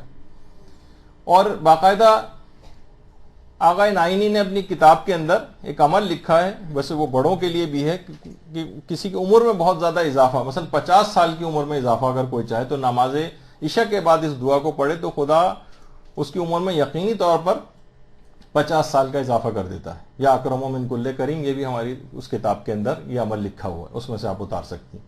تو اس بچے کے لحاظ سے کہ بچہ ایک طویل عمر پائے اور ابتدا ہی کے اندر کوئی ایسا نقصان نہ ہو جائے، اس کی پیش بینی پہلے سے کر لی جائے۔ اس کے علاوہ یہ ہے کہ اس دوران صحیفہ کاملہ سے دعائے عافیت کو پڑھیں، اور واقعاً اگر آج موقع ہوتا تو اس کا ترجمہ میں آپ کو پڑھ کر سناتا کہ دعائے عافیت واقعتاً ایک ایسی دعا ہے کہ تقریباً ہر دعا اس کے اندر خود بخود شامل حل ہو گئی، الگ سے کسی دعا کو پھر اس کے بعد کرنے کی ضرورت بھی محسوس نہیں ہوتی، مختصر سی ہے، مشکل سے چند منٹ کے اندر وہ دعائے عافیت صحیفہ کاملہ سے پڑھ لی جاتی، ہر لحاظ سے عافیت رہے، بچہ ہر قسم کے نقصان، خود یہ حاملہ ہر قسم کے نقصان سے بچی رہے، دعائے عافیت یہ ضرور پڑھے اس میں۔ اچھا، اس کے بعد مرحلہ ہوتا ہے کہ اب اس بچے کو رجسٹر کہاں کروایا جائے۔ حتی الامکان ایسی جگہ، ایسی کلینک، ایسے ہاسپٹل میں رجسٹریشن ہو جہاں اس کی عورت کی بے پردگی نہ ہو، بے حجابی نہ ہو، مردوں کی اس مقام پر آمد و رفت نہ ہو۔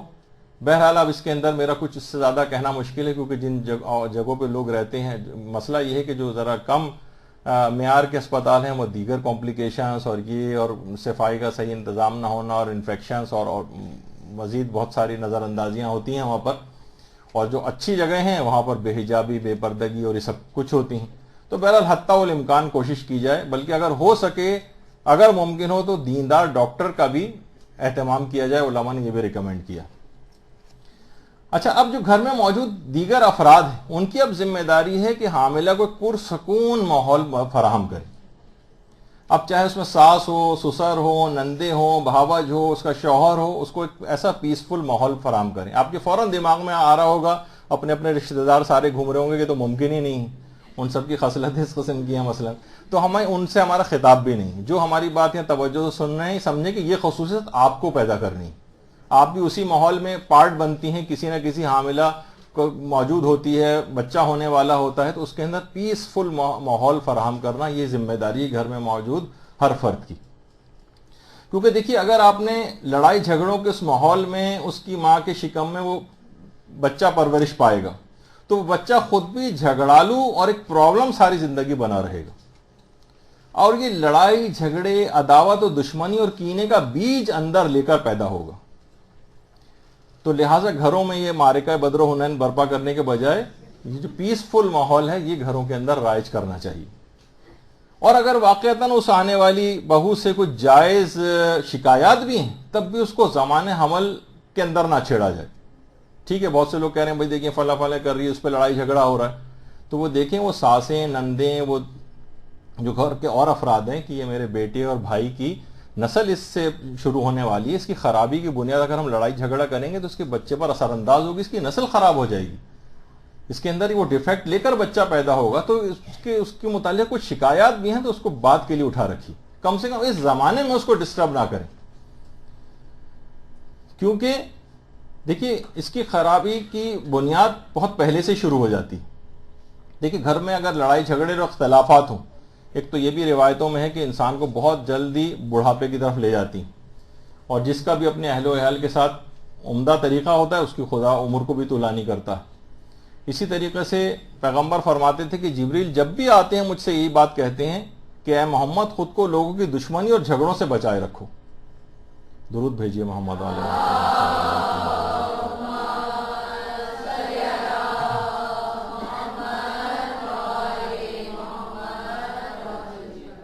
تو لڑائی جھگڑے سے اپنے آپ کو بچانا ہے۔ گھر میں غصہ اگر کوئی شخص کر رہا ہے، روایت میں آتا ہے کہ گھر میں غصہ کرنا گویا گھر کو ویران کر دینا، تو یہ گھر ویرانی کی طرف جائے گا۔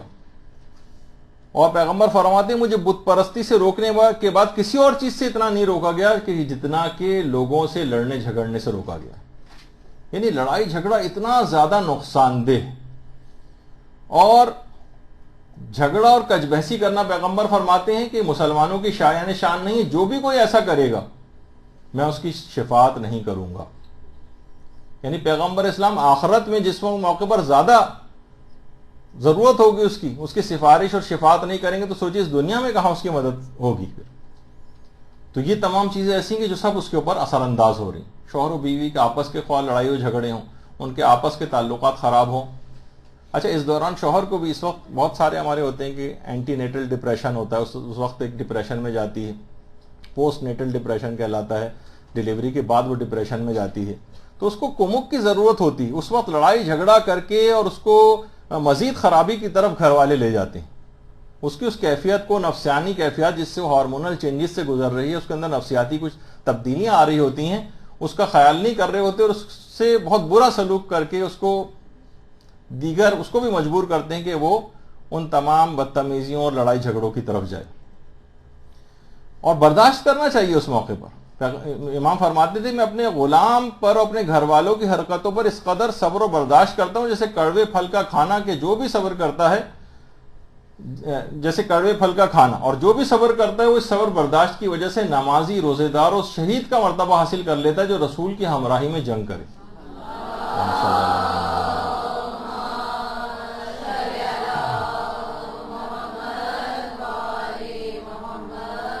تو اگر ٹھیک ہے کسی کے اندر کوئی خرابی برائی نظر آ رہی ہے، بہو کے اندر نظر آ رہی ہے، تو برداشت کرنا چاہیے، اتنا زیادہ ثواب بھی آپ کو ملے گا، اور بچے پر کوئی منفی اثرات اور لڑائی جھگڑے والی جو کیفیات کے اثرات ہیں وہ بھی مرتب نہیں ہوں گے۔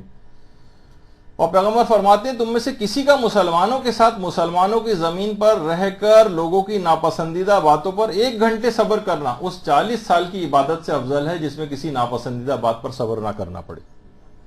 تو ناپسندیدہ باتیں گھروں کے اندر ہوں گی، لیکن اس کو لڑائی جھگڑوں کا باعث بنانا، ایک دوسرے سے لڑنا جھگڑنا، یہ سب بچے کے اوپر اثر انداز ہونے والی چیز ہے۔ جب یہ قرآن کی آیت بھی کہ خبردار آپس میں لڑائی جھگڑا نہ کرو ورنہ تمہاری ہوا اکھڑ جائے گی، تو یعنی لوگ متفرق ہو جائیں گے، گھر ویران ہو جائیں گے، تباہ و برباد ہو جائیں گے۔ اچھا، اب کوئی شخص اگر گھریلو مسرتوں سے بھرپور اور جھگڑوں سے پاک کوئی شوہر و بیوی کسی گھر میں زندگی گزار رہے ہیں تو ان کو صالح اولاد ہونے کی پیشگی مبارکباد دے دینی چاہیے۔ انہوں نے واقعی بہت عقل مندی کے ساتھ اس پورے زمانے حمل کو لڑائی جھگڑے، کینے، دشمنی، عداوت اور ان گناہوں سے بچاتے ہوئے اگر اس پیریڈ کو گزار لیا، جو ہے نا کہ شروع میں بھی جو انویسٹمنٹ اپنی کر لیتا ہے، مالی اعتبار سے صحیح ہو جاتا ہے، پڑھ لکھ جاتا ہے، تو اپنا آخری ایام بڑے اطمینان سے گزارتا ہے، جمع پونجی رکھ کے پروفٹ اس سے کھا رہا ہوتا ہے، اطمینان کے ساتھ زندگی گزارتا ہے۔ یعنی ابھی شروع کا ابتدائی کام اگر یہ کر لیا گیا تو بہت اس سے فرق پڑ جائے گا، اور بہت کی زندگی، بہت زیادہ محنت اب ان بچوں پر نہیں کرنا پڑے گی۔ دیکھیے، گھریلو پر مسرت ایک زندگی، اس کے مظاہر خود نظر آتے ہیں کہ پیغمبر اسلام جب شہزادی کونین کے دروازے پر آتے تھے،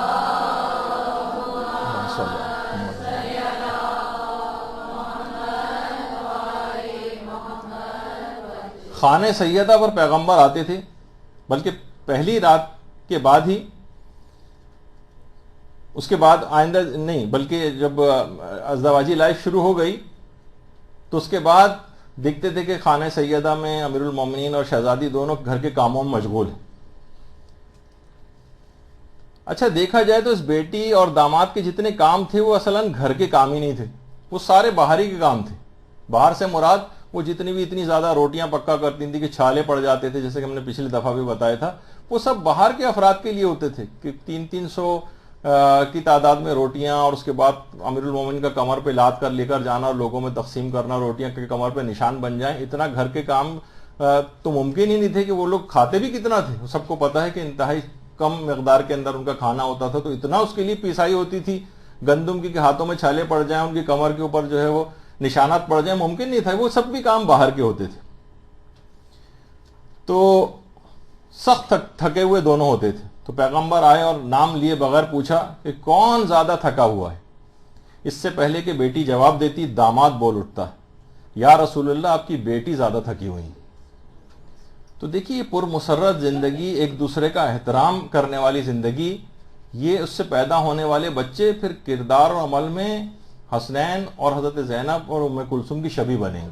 صلی اللہ علیہ وسلم.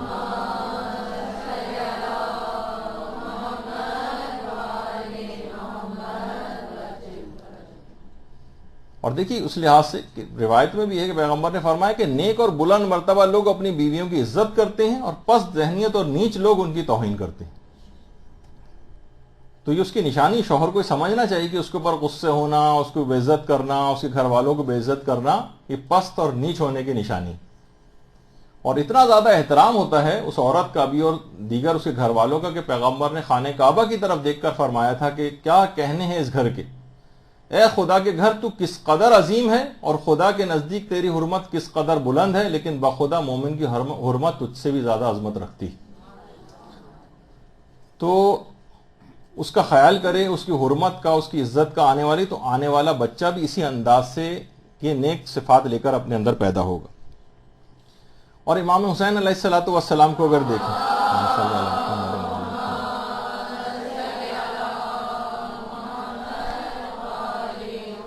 ایسی پرمسرت زندگی کہ فرماتے ہیں کہ جب شعر میں امام فرماتے ہیں کہ جب میری بیٹی سکینہ اور میری زوجہ رباب اپنے رشتہ داروں سے ملنے کے لیے چلی جاتی ہیں تو وہ رات کتنی طویل ہو جاتی ہے.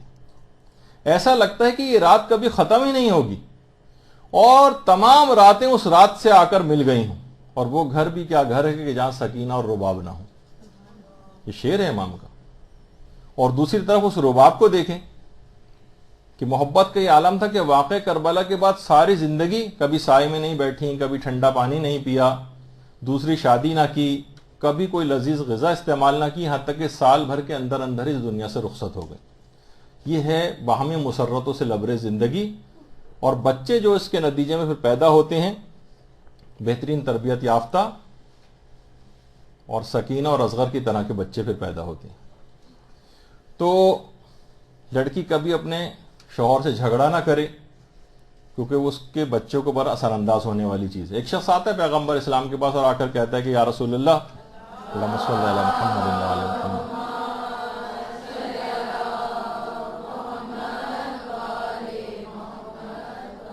کہ میری بیوی، جب میں گھر میں داخل ہوتا ہوں تو میری بیوی میرا استقبال کرتی ہے، جب میں گھر سے جانے لگتا ہوں تو دروازے تک مجھے چھوڑنے کے لیے آتی ہے، اور جب کبھی میں پریشان ہوتا ہوں تو مجھ سے محبت آمیز باتیں کر کے میری غم گساری کرتی.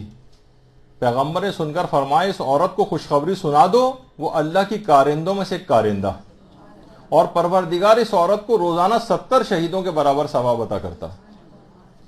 تو یہ لڑائی جھگڑے سے پاک آپس میں باہمی احترام اور محبت کی زندگی، اس سے پھر پیدا ہونے والے بچے پھر وہ بھی انتہا سے زیادہ تربیت یافتہ پیدا ہوں گے اور بہت زیادہ محنت ان کے اوپر نہ کرنا پڑے گی.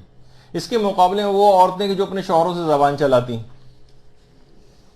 زبان درازی کرتی ہیں، خواہ شوہر کی کسی غلطی کے اوپر یا زیادتی پر ہی کیوں نہ ہو، لیکن لڑائی جھگڑا کرنا اور زبان چلانا، تو دیکھیں ان کی زبان درازی کی وجہ سے کسی کی اصلاح نہیں ہوتی.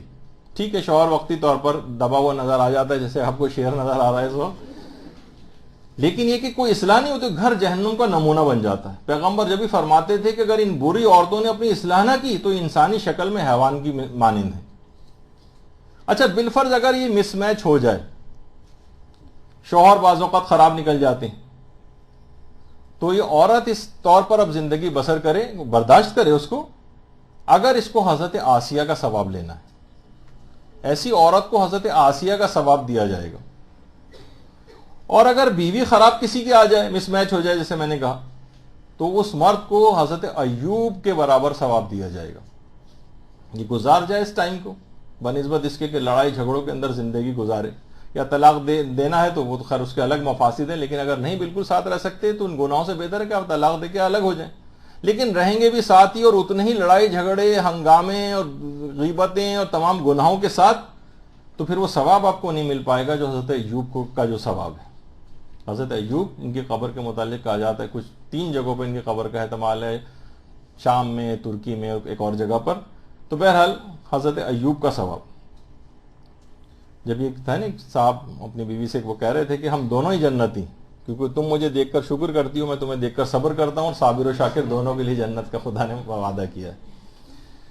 تو حضرت آسیہ کا دیکھیے ثواب، اتنا عظیم ثواب کہ دشمن خدا کی بیوی جنت میں پیغمبر اسلام کی زوجہ بننے جا رہی. حضرت خدیجہ کے ساتھ حضرت آسیہ زن فرعون یہ پیغمبر اسلام کی جنت میں بیوی بنی. تو کیا ہے، صبر کرنے کے نتیجے میں اتنا بڑا بلند مقام حاصل ہو جاتا ہے. اور یہ بھی ہے، علماء فرماتے ہیں کہ اگر یہ شوہر اور یہ بیوی اگر ایک دوسرے سے کی غلطیوں کے اوپر صبر کریں گے تو صبر یہ اس طرح سے کرنا یہ خود ان کے گناہوں کا کفارہ بنتا جاتا ہے.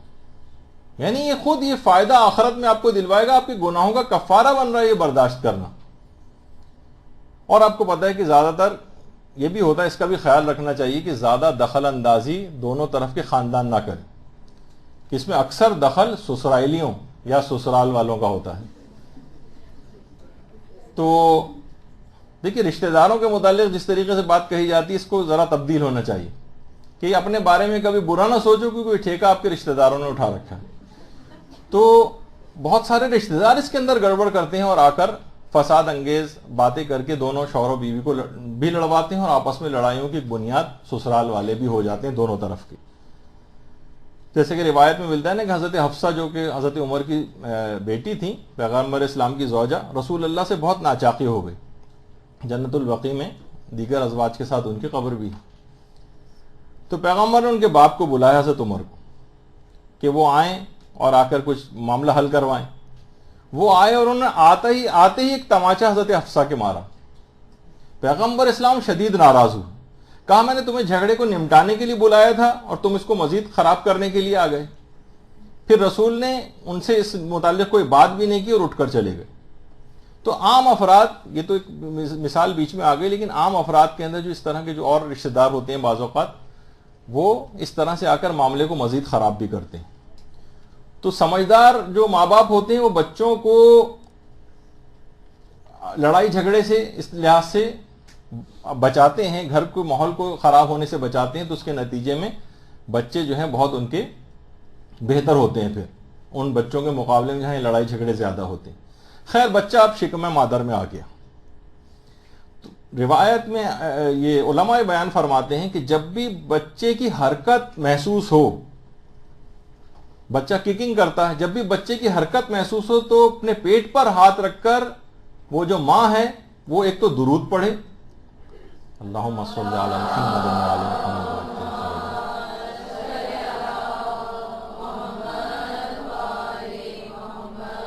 اور سورہ توحید کی تلاوت کرے. یہ 2 چیزیں کرنی جب بھی پیٹ میں بچے کی حرکت کو محسوس کرے، درود پڑھنا ہے اور سورہ توحید کی تلاوت کرنا ہے. گویا ہر کروٹ اور ہر حرکت کے اندر بچہ جو ہے اس کا ارتباط ہوگا محمد و آل محمد علیہ السلام سے، اور خدا کی وہ توحید درود بھیجیے اللہ صلی اللہ علیہ محمد و آل محمد.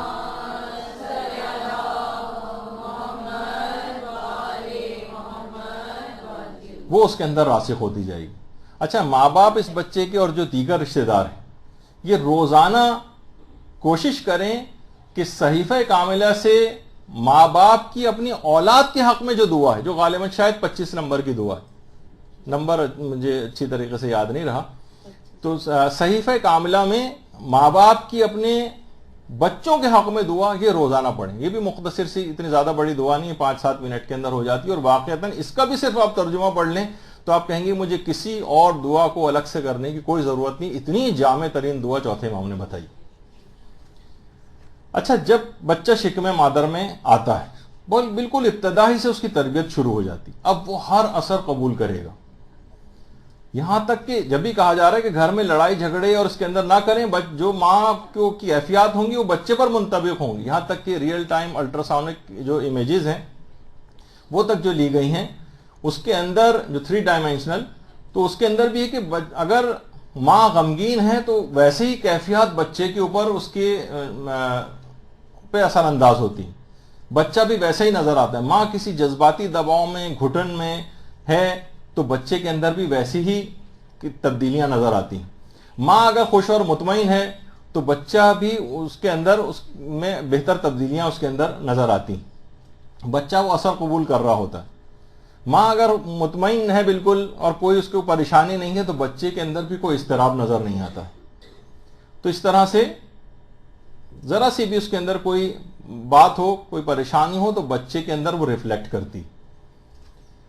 اچھا, اس لحاظ سے اگر ماں کی جو ضروری نہیں کہ ویسے ہی تصویر میں ہے کہ بچہ ویسے ہی وہ کام کرتا ہی دکھائی دیتا ہوا نظر آئے گا, نہیں, مقصد یہ کہ وہی کیفیات اس کے اندر, مثلا ماں اگر بیکاری اور فقیر نہیں ہے تو بچہ بھی بعد میں اسی طریقے سے کیفیات لے کر پیدا ہوگا. یعنی بتانے کے لیے آپ کو کہ ماں کے اندر جو خصوصیات ہیں وہ بچے کے اندر بھی پیدا ہوں گی.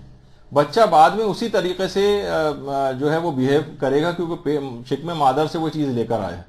تو اس لحاظ سے ضروری ہے کہ اگرچہ یہ تھوڑا سا مشکل عمل ہوتا ہے لیکن دوران حمل بھی اگر ماں جو ہے عمل ام داؤد کو انجام دے تو کہ بچے کو مثبت اثرات کے حوالے سے اور بہترین بچہ جو ہے وہ پیدا ہو اور ایک تربیتی امور اس کے بہتر انداز میں طے پائیں تو عمل ام داؤد کی اہمیت وہ کافی زیادہ ہے. اچھا, اب ماں کوشش یہ کرے کہ قرآن کے اندر انبیاء کی کچھ خاص دعائیں آئی ہیں. نمازوں کے اعتبار سے انبیاء کی دعائیں ہیں, صالح اولاد ہونے کے لحاظ سے انبیاء کی دعائیں ہیں. اتنا وقت نہیں کہ اس کو پڑھیں لیکن وہ قرآن سے نکالی جا سکتی ہیں. انبیاء کی جو دعائیں ہیں وہ ماں اس دوران پڑھے. اور والدین جو ہیں یعنی سمجھے ساس سسر وغیرہ, لڑکے اور لڑکی دونوں کے, وہ بھی خصوصیت کے ساتھ, خلوص نیت کے ساتھ اپنے ان بچوں کی اولاد ہونے کی لحاظ سے اور صالح اولاد کے لحاظ سے دعا کریں. یعنی یہ ماں جو شوہر و بیوی یہ دونوں بھی اور ان کے گھر والے اور ان کے دیگر رشتہ دار بھی, خدا کی مدد کے بغیر کوئی کام نہیں ہو سکتا. دعا بھی کریں اور عملی اقدامات بھی کریں. اچھا, کچھ خاص اوقات کے اندر اثر پذیری دعا کی بہت زیادہ ہوتی, خاص طور پر یہ طلب اولاد کے سلسلے میں, کہ اگر یہ دعا جو ہے رات کے آخری حصے کے اندر اگر مانگی جائے تو اس کی اثر پذیری بہت زیادہ ہے. اسی طریقے سے ہر شب جمعہ دعا مانگی جائے, روز جمعہ دعا مانگی جائے, یا شب نیمہ شعبان 15 شعبان کی جو رات ہوتی ہے اس رات کو دعا مانگی جائے, یا مثلا شب قدر جو ہیں اس کے اندر خاص طور پر یہ دعا مانگی جائے, فراموش نہ ہو جائے کہیں. اور اسی طریقے سے جس وقت بھی اذان کی آواز آ رہی ہو اس وقت دعا مانگی جائے, اور اذان اور اقامت کے درمیان دعا مانگی جائے. جس وقت اقامت انسان کہہ رہا ہو اس وقت اپنی دعاؤں کو کچھ سوچ لے, یا اقامت کے بعد دعا مانگ لے. اسی طریقے سے جتنی بھی تعقیبات نماز ہیں, خواہ مغرب و عشاء یا دیگر تعقیبات نماز, اس کی دعائیں خصوصیت کے ساتھ قبول ہوتی ہیں. یا جس وقت انسان سجدے کے اندر جائے اس وقت دعائیں مانگے, وہ قبولیت یعنی جس میں دعاؤں کی قبولیت بہت بڑھ جاتی. یا جس وقت انسان تلاوت قرآن کر رہا ہو اس وقت دعا مانگے, اور تلاوت کو ختم کرنے کے بعد دعا مانگے, وہ ضرور قبول ہوتی. اسی طریقے سے باقاعدہ انسان انتظار کرے 9 ذی الحجہ کا روز عرفہ کی دعائیں لازمی قبول ہوتی ہیں. اس کے علاوہ جس وقت افطار انسان کرتا ہے اس وقت کی دعا لازمی قبول ہوتی. اور جس وقت بارش ہو رہی ہو اس وقت دعا مانگی جائے وہ قبول ہوتی. یا جس طریقے سے جب زمزم کا پانی پیا جائے اس وقت جو دعا مانگی جائے وہ قبول ہوتی. یا مثلا صدقہ دیتے وقت دعا مانگی جائے, عام طور پر صدقہ دیتے ہیں لیکن ہم دعا اس وقت نہیں مانگتے, صدقہ دیتے وقت جو دعا مانگی جائے وہ لازمی قبول ہوتی ہے. یا کسی بھی نیک عمل کو انجام دیتے وقت, خواہ جس طریقے سے آپ یہاں پر آتی ہیں کوئی درس سن رہی ہیں اور جو دیگر علماء جو یہاں پر آتے ہیں ان کے آپ درس سنتی ہیں تو ان کی آپ اس موقع پر درس کے دوران اپنے لیے کوئی دعا مانگیں تو وہ دعا ضرور قبول ہوگی. ایک بات کا خیال اور زیادہ رہے کہ وہ جو بچہ پیدا ہونے اب جا رہا ہے اس کی جو شوہر و بیوی اور یہ جو اس کے پیدا ہونے والے یہ جو پیدا ہونے والا بچہ اس کے جو ماں باپ ہیں دولہا اور دلہن، یہ اس دوران اپنے والدین کے ساتھ حسن سلوک کو بڑھا دیں. دیکھیے بہت زبردست اثر اندازی یہ بات رکھتی. یہ خود اپنے اس کو حسن سلوک کو بڑھا دیں. دیکھیے ساس سسر بھی بمنزلہ ماں باپ کے ہوتے ہیں. اگر بیوی کو یہ لگ رہا ہے کہ شوہر مجھ ہی میں مگن ہے اور میں اپنے والدین کو ٹائم نہیں دے رہا ہے، تو کبھی بھی اچھا باپ ثابت نہیں ہوگا آپ کی اپنی اس اولاد کے حق میں بھی جو پیدا ہونے جا رہی. سوچیں کہ ان لوگوں نے بچپنے کے زمانے سے آپ کو تربیت کر کے اور پال پوس کے اتنا بڑا کیا ہے، اور اس موقع پر خاص طور پر یعنی اب ان کی عزت و اکرام کے اندر اضافہ کر دینا چاہیے. اب اس کے اثرات آنے والے بچے پر منطبق ہوں گے. یعنی جس حد تک بھی ممکن ہو ان کے عزت و اکرام کرنا ہے. اس میں خالی یہ مسلمان ہی نہیں، کافر لوگ بھی اپنے ماں باپ کا کی بہت خدمت کرتے ہیں، اور ان کا سب ایک طرح کے نہیں ہوتے. ان کے اندر یہاں پر بھی اولڈ ہومز وغیرہ کھلنے شروع ہو گئے. جیسی مجھے اطلاع ملی ایک صاحب نے یہاں پر شیعوں میں سے کسی نے اولڈ ہوم کھولا تو پہلے دن ہی 15-20 لوگ اپنے والدین کو لے کر وہاں پہنچ گئے. تو میں نے بلکہ ان کو منع بھی کیا کہ یہ کام نہ کریں. اس دوران چاہے قہران و جبران ہی صحیح والدین کا اپنے اولاد کے گھر میں ہونا زیادہ بہتر ہے. یعنی اس میں کیا ہوگا کہ لوگ اس کے بعد اپنے کوڑے کی طرح سے والدین کو جمع کراتے جائیں گے وہاں پر. تو حسن سلوک کو اس لحاظ سے آپس میں بڑھا دینا چاہیے. تو عورت اگر دیکھ رہی کہ نہیں میرا شوہر اس طرح سے نہیں کر رہا ہے، ان کے ساتھ بدتمیزی کر رہا ہے، تو یہ اثرات بد جو ہیں یہ بچے میں بھی منتقل ہوں گے. اور اگر اس دوران آپ نے صحیح طور پر اپنے والدین کا اکرام کیا تو اب یہ جو پیدا ہونے والا بچہ یہ فرما بردار ہوگا، اطاعت گزار ہوگا، اور آپ کا بھی فرما بردار بنے گا، خیال رکھنے والا بنے گا.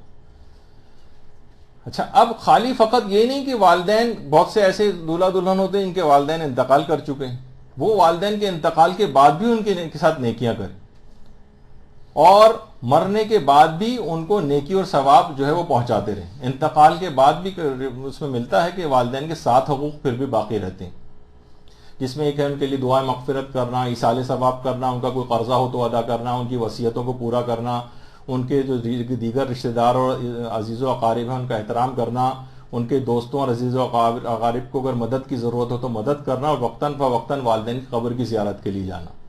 یہ والدین کے انتقال کے بعد بھی 7 حقوق برقرار رہتے ہیں، ورنہ اولاد اس کے بعد بھی، ان کے انتقال کے بعد بھی آنکھ ہو جاتی ہے، خواہ زندگی کے اندر کیوں نہ ان کی فرما بردار رہی ہو. تو والدین سے جتنا حسن سلوک کو بڑھائیں گے زمان حمل میں، اتنا ہی زیادہ اس اولاد کے صالح ہونے کے امکانات ہوں گے اور وہ آپ کا خیال رکھنے والی اولاد بنے گی. اچھا، اب حرام کام میں خیال نہیں کرنا ہے ان کا. مثلا وہ کہہ رہے ہیں کہ جناب داڑھی مونڈنا ہے، تو آپ بچہ جو ہے بیٹھ کے ان کا کہ میں بہت اطاعت گزار ہوں اور داڑھی مونڈی جا رہی ہوں، یہ اس میں نہیں چلے گا. اچھا، ایک موقع ایسا ہوتا ہے جب والدین میں سے کوئی ایک توجہ کا بہت زیادہ مستحق ہو جاتا ہے، جب اس میں سے اس کا کوئی ایک لائف پارٹنر انتقال کر چکا. ماں اب بیوہ رہ گئی، باپ کا انتقال ہو گیا، یا باپ رہ گیا، ماں انتقال. اب یہ لوگ بہت تنہا محسوس کرتے ہیں، اور اسی موقع پر دیکھا جاتا ہے جو ایک آدھ بچ جاتا ہے ان کے اندر سے، اس کے ساتھ بھی بے انتہا ایسا سلوک کیا جاتا ہے کہ ان کو اذیتوں میں مبتلا کیا جاتا ہے، زبانیں چلائی جاتی ہیں. لوگ بوڑھے ہو چکے ہیں، بیمار ہو چکے ہیں، اس میں ویسے ہی انسان چڑچڑا ہو جاتا ہے.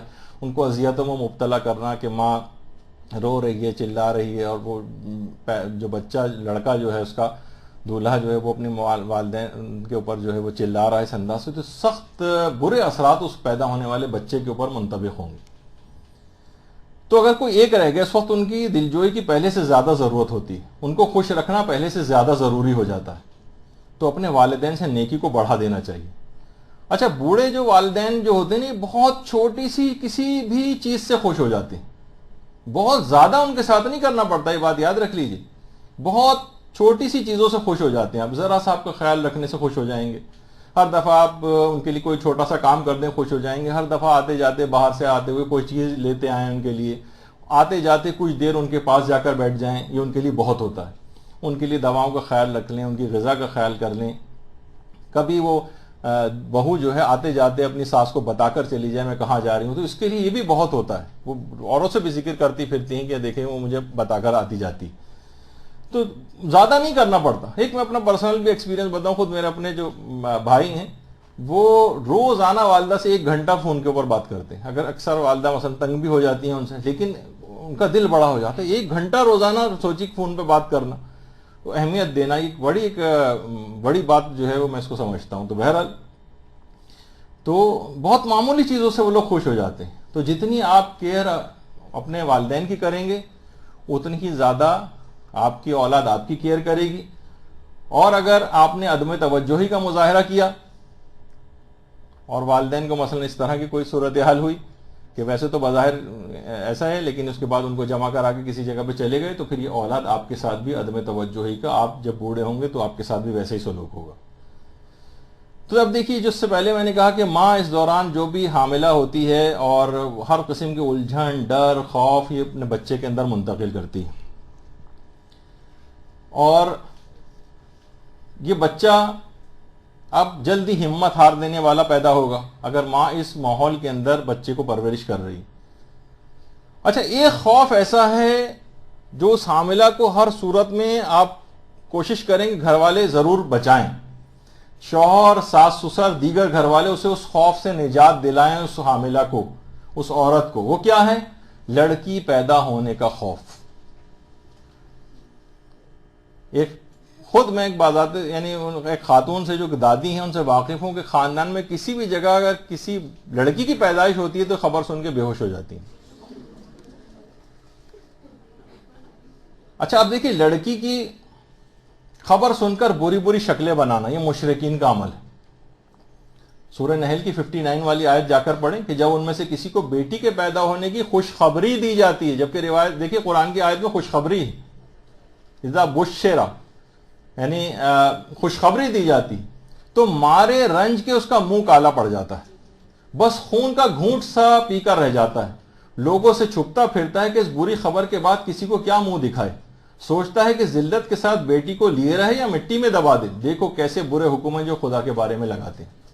سورہ نحل.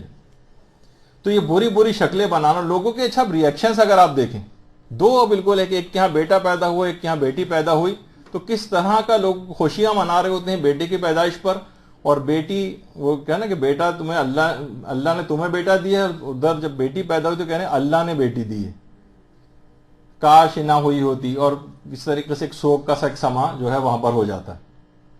لڑکے کا باپ سن کر بہت خوش ہوتا ہے کہ میں لڑکے کا باپ ہو گیا ہوں, چاہے وہ مستقبل میں اس کو جو ہے وہ لات مار کے نکالنے والا ہو.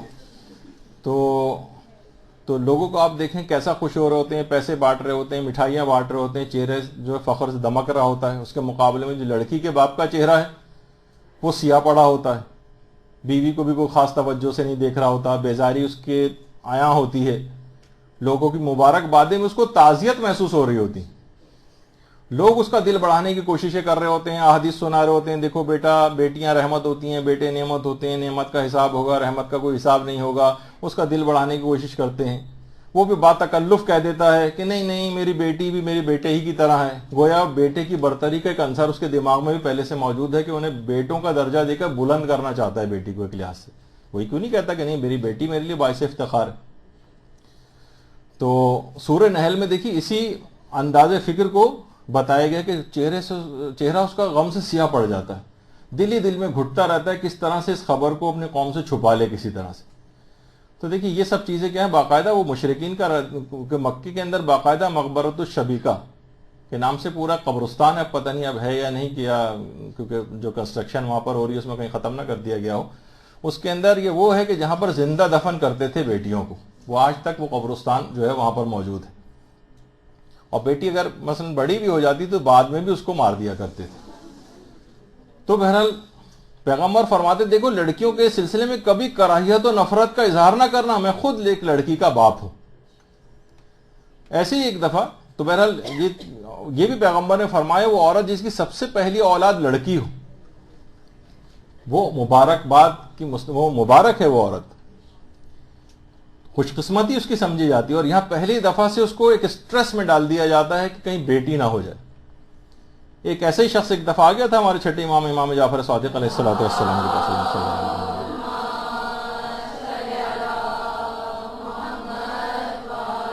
غم اس کے چہرے سے آیا ہو رہا تھا. امام نے کہا یہ بتاؤ کہ اگر تمہیں پروردگار اختیار دے کہ فیصلہ تم کرو کہ بیٹا ہو یا بیٹی ہو, تو تم خود فیصلہ کرو گے یا اللہ سے فیصلہ کرواؤ گے؟ اس نے کہا یقیناً پروردگار عالم مصلحتوں سے بندوں کی زیادہ واقف ہے، اللہ سے فیصلہ کرواؤں گا۔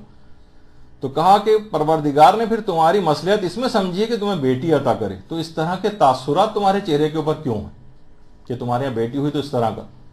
جو موسیٰ و خضر کا واقعہ قرآن میں آپ نہیں پڑھتی ہیں جس میں خضر نے بچے کو قتل کر دیا تھا، خدا نے اس قتل ہونے والے لڑکے کے بدلے میں اس شخص کو ایسی، امام نے فرمایا کہ اس کو ایک ایسی بیٹی عطا کی تھی کہ جس کی نسل سے 70 انبیاء کی پیدائش ہوئی تھی۔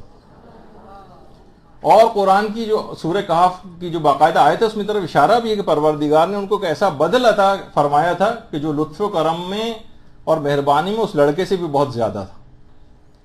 تو بہرحال خواتین دیکھیں خود ایسے اقدامات کریں، برین واش کریں خواتین کا کہ وہ لڑکی کی بچہ ان کو احادیث سنائیں کہ لڑکی کی پیدائش دیکھیں کتنی اہمیت کی حامل ہے، روایت کے اندر کیسا ذکر پیغمبر نے کیا ہے کہ کتنی اچھی ہوتی ہیں لڑکیاں، مہربان، نرم مزاج، مددگار، کاموں کے لیے تیار، انسانوں کی انیس، بابرکت اور پاکیزگی کو دوست رکھنے والی۔ یہ پیغمبر نے جملے استعمال کیے لڑکیوں کے لیے، اور کہا کہ جس کے ہاں بیٹی ہو اس کو خوب ادب اور اخلاق سکھائے تو اور تعلیم دینے کی بھی کوشش کرے، اسے آرام و آسائش مہیا کرے تو بیٹی اس کو جہنم کی آگ سے بچائے گی۔ لوگوں کو جب احادیث پتہ ہوں گی بیٹی کے متعلق، اور کہ جو بھی شخص 2 یا 3 لڑکیوں کی سرپرستی کرے گا بہشت میں میرا ہم نشین ہوگا۔ جو لڑکی رکھتا ہے اللہ کی نصرت اور برکت اور اس کی بخشش اس شخص کے شامل حال ہو جاتی ہے۔ اس شخص کی جس کے ہاں بیٹی پیدا ہوتی ہے اسے 1000 حج کا، 1000 جہاد کا اور 1000 قربانی اور ہزاروں مہمانوں کی مہمان نوازی کا ثواب عطا کیا جاتا ہے۔ اور شب معراج پیغمبر سے پروردگار نے فرمایا تھا کہ محمد لڑکیاں رکھنے والوں سے کہہ دو کہ نونہالوں کے بارے میں غمگین اور دل تنگ نہ ہوں، میں نے انہیں پیدا کیا اور میں ہی انہیں روزی دوں گا۔ تو بہرحال آپ دیکھیں کہ یہ تمام چیزیں ایسی ہیں، یہی وجہ ہے کہ شہزادی کے ہاں جب حضرت زینب سلام اللہ علیہ کی پیدائش ہوئی،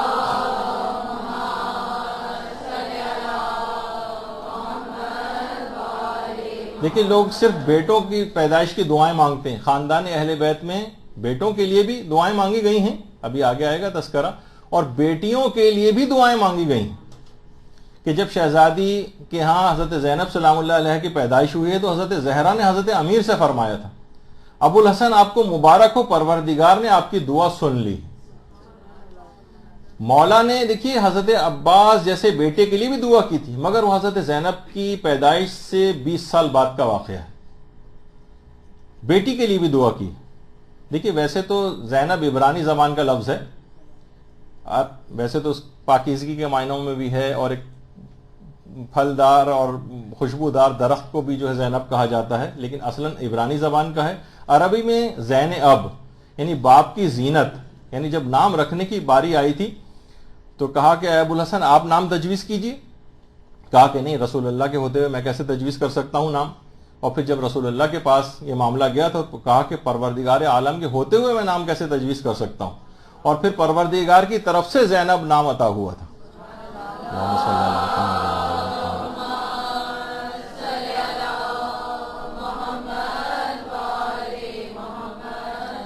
اور پیغمبر نے کہا تھا یہ زینب ہے، زینب ہے، زینب ہے، 3 دفعہ کا، اور یہ نام پروردگار عالم نے منتخب کیا، اور زینب کا مرتبہ اور درجہ حضرت خدیجہ کے درجے کے برابر ہے۔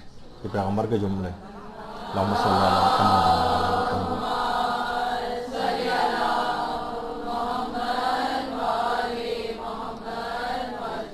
اور دیکھیے بیٹیوں کے لیے دعا کے حوالے سے امام حسین نے حضرت سکینہ جیسی بیٹی کے لیے بھی دعا کی، اور روایتوں میں کہ حضرت ابراہیم ہیں، حضرت ابراہیم نے بھی بیٹی کے لیے دعا کی، کہ امام فرماتے ہیں کہ حضرت ابراہیم نے خدا سے بیٹی کے لیے دعا کی تاکہ ان کے مرنے کے بعد گریہ و نالہ کرے۔ یعنی انبیاء کی اور معصومین کی سیرت میں بیٹی کے لیے دعائیں ہیں الگ سے۔ تو ماں کو اس خوف سے نجات دلانی چاہیے کہ کہیں بیٹی پیدا نہ ہو جائے، بیٹی پیدا نہ ہو جائے، ورنہ یہ پیدا ہونے والا بچہ اس مشرکانہ خوف کو اپنے اندر لے کر پیدا ہوگا، یہ تو مشرکوں کا خوف تھا نا، یہ خوف لے کر اپنے اندر پیدا ہوگا۔ اچھا، اسی طریقے سے بہت سارے خوف، اس کے اندر ایک ساس کا خوف بھی ہے، اور یہ اس وقت ہوتا ہے جب واقعی ساس اس طرح کی خوفار ہو جائیں۔ مقصد یہ کہ یعنی افراط و تفریط دونوں طرف ہوتی ہے، ساسیں کہیں گی کہ بہو بھی اس طرح سے، یعنی آپ کو بتانے کے لیے تو یہ بھی جتنی زیادہ اپنی ساس سے خوفزدہ ہوگی، یہ اثرات اس حاملہ عورت کے بچے کے اوپر بھی منتقل ہوں گے. تو بالکل ایک پیسفل ماحول جس میں گھر میں لوگ دوسروں کا احترام کریں لیکن خوفزدہ نہ ہوں، ورنہ یہ پیدا ہونے والا بچہ یہ اپنے اندر خوف لے کر پیدا ہوگا اور یہ بزدل ہوگا. اور ایک اور کوشش کریں بچوں کی تربیت میں، آگے بھی چل کر یہ بات آئے گی اور دوران حمل بھی اس چیزوں سے پرہیز کرنا چاہیے، اور وہ ہے ہارر فلمیں اور ڈرامے یہ نہیں دیکھنے چاہیے. کبھی بھی اس کو اللہ بابے سے نہیں ڈرانا چاہیے، کبھی اس کو اندھیرے سے نہیں ڈرانا چاہیے، کبھی اس کو مثلا ہم تو براہ راست سے وہ ہوتے ہیں نا، متاثر ہوتے ہیں، انجیکشن سے نہیں ڈرانا چاہیے. اتنا ڈرتے ہیں کہ صرف کلینک میں آتے دیکھ کر ڈاکٹر کی شکل دیکھتے رونا شروع کر دیتا ہے بچہ، اتنا خوفزدہ ہوتا ہے. ہو سکتا ہے علماء فرماتے ہیں کہ ایک ڈراؤنی کہانی یا ایک کوئی ڈراؤنا منظر اس کو بزدل اور ڈرپوک بنا دے بچے کو ہمیشہ کے لیے. اسی طریقے سے دیکھیے اندھیرے میں یا مرے ہوئے شخص کا جو خوف ہے یہ ایک غیر عقلی خوف ہے. آپ قسم کھا کے کہہ سکتی ہیں کہ یہ مردہ جو ہے ایک مکھی تک نہیں اڑا سکتا ہے، لیکن یہاں پر جا کر دیکھیے کوئی خواتین میں کوئی ملتی نہیں جو غسل خانے میں جا کر جو ہے وہ ہیلپ کر سکے اور غسالہ کی کوئی مدد کر سکے. عورتیں اتنی خوفزدہ ہوتی. تو یہ خوف کہاں ہے؟ یہ بچپن سے ایک منتقل ہوتا آ رہا ہے کہ ڈرائے گیا اندھیرے سے، مردے سے، انجیکشن سے، اللہ بابے سے اور تمام چیزوں سے اس سے کیا ہوتا ہے؟ خوف ڈیولپ ہو گیا. اس کے مقابلے میں یعنی یہ ساری چیزیں کیا ہیں؟ اگر اس لحاظ سے آپ دیکھیں تو بہت سارے احکامات ہیں. مکروہ ہے کہ میت کو تنہا چھوڑا جائے. تو اب اگر کسی کی تدفین کسی وجہ سے اگلے دن ہونی ہے تو اب اس کو کولڈ اسٹوریج میں رکھوا کے لوگ گھروں میں چلے جاتے ہیں کہ تدفین کل ہوگی، اور اس کو پوری رات وہ مردہ اکیلا رہتا ہے. تو بہرحال یہ مکروہ ہے. لوگ چاہے اپنی باریاں لگائیں، ڈیوٹیاں لگائیں اور میت کو کسی وقت اکیلا نہ چھوڑیں کیونکہ وہ وحشت محسوس کرتی. اسی طریقے سے بہرحال انجیکشن سے ڈرانا اور بچہ جو ہے اس کو دیکھتے ہی ڈاکٹر کو رونا شروع کر دیا، یہ بھی ایک طرح کے خوف ہیں سارے جو کہ ماں کے شکم سے بچہ ایک لحاظ سے ان خوفوں کو لے کر آ رہا ہے. اگر جن علاقوں کے اندر اس طرح کے خوف نہیں دلائے گئے ہیں، جیسے کہا جاتا ہے کہ چائنا میں ایکوپنکچر کا ایک ٹریٹمنٹ ہوتا ہے، بچے وہ یہ جو ہے ایک چھوٹی معمولی سے سرنج سے ڈر رہا ہوتا ہے، وہاں اتنی ساری نیڈلز لگائے ہوئے ہیں، بچے لیٹے ہوتے ہیں اور اپنا ٹریٹمنٹ مثلا کروا رہے ہوتے ہیں، لیکن یہ کیا ہوتا ہے ان کو ذرا سا کوئی بچہ روتا نہیں نظر آتا وہاں پر، کیونکہ وہاں پر کسی نے ان کو ڈرنا سکھایا نہیں ہے. اس سے یہ ڈر اور خوف اصل میں سکھائے جاتے ہیں والدین کی طرف سے، غیر عقلی ہیں. تو اس قسم کے نفسیاتی اثرات والدین سے بچے میں منتقل ہوتے ہیں. اب یہ بچہ کبھی بھی شجاع نہیں بنے گا. دیکھیے بچوں کے اس لحاظ سے بھی شجاعت ایک الگ سے ایک بہت سی، ابھی آگے چل کر ہم وہ اعمال بتائیں گے جس سے بچہ شجاع بنے. بچے کے اندر ایک بہادری کا ایک جذبہ جو ہے ہو اور وہ نظر آنا چاہیے. یعنی جب وہ اعمال انجام دیں گے تو بچہ آگے چل کر شجاع بنے گا. اچھا شجاعت جو ہے خود ایک ایسی صفت ہے عورت اور مرد دونوں کے لحاظ سے. یہاں بے باک لڑکیوں کو عام طور پہ کہا جاتا ہے یہ بڑی بولڈ اور اس قسم کی ہے، نہیں، یہ اس کو شجاعت نہیں کہتے، وہ تو ایک بے باکی ایک الگ چیز ہے. اچھا آپ دیکھیں کہ حضرت زینب سلام اللہ علیہ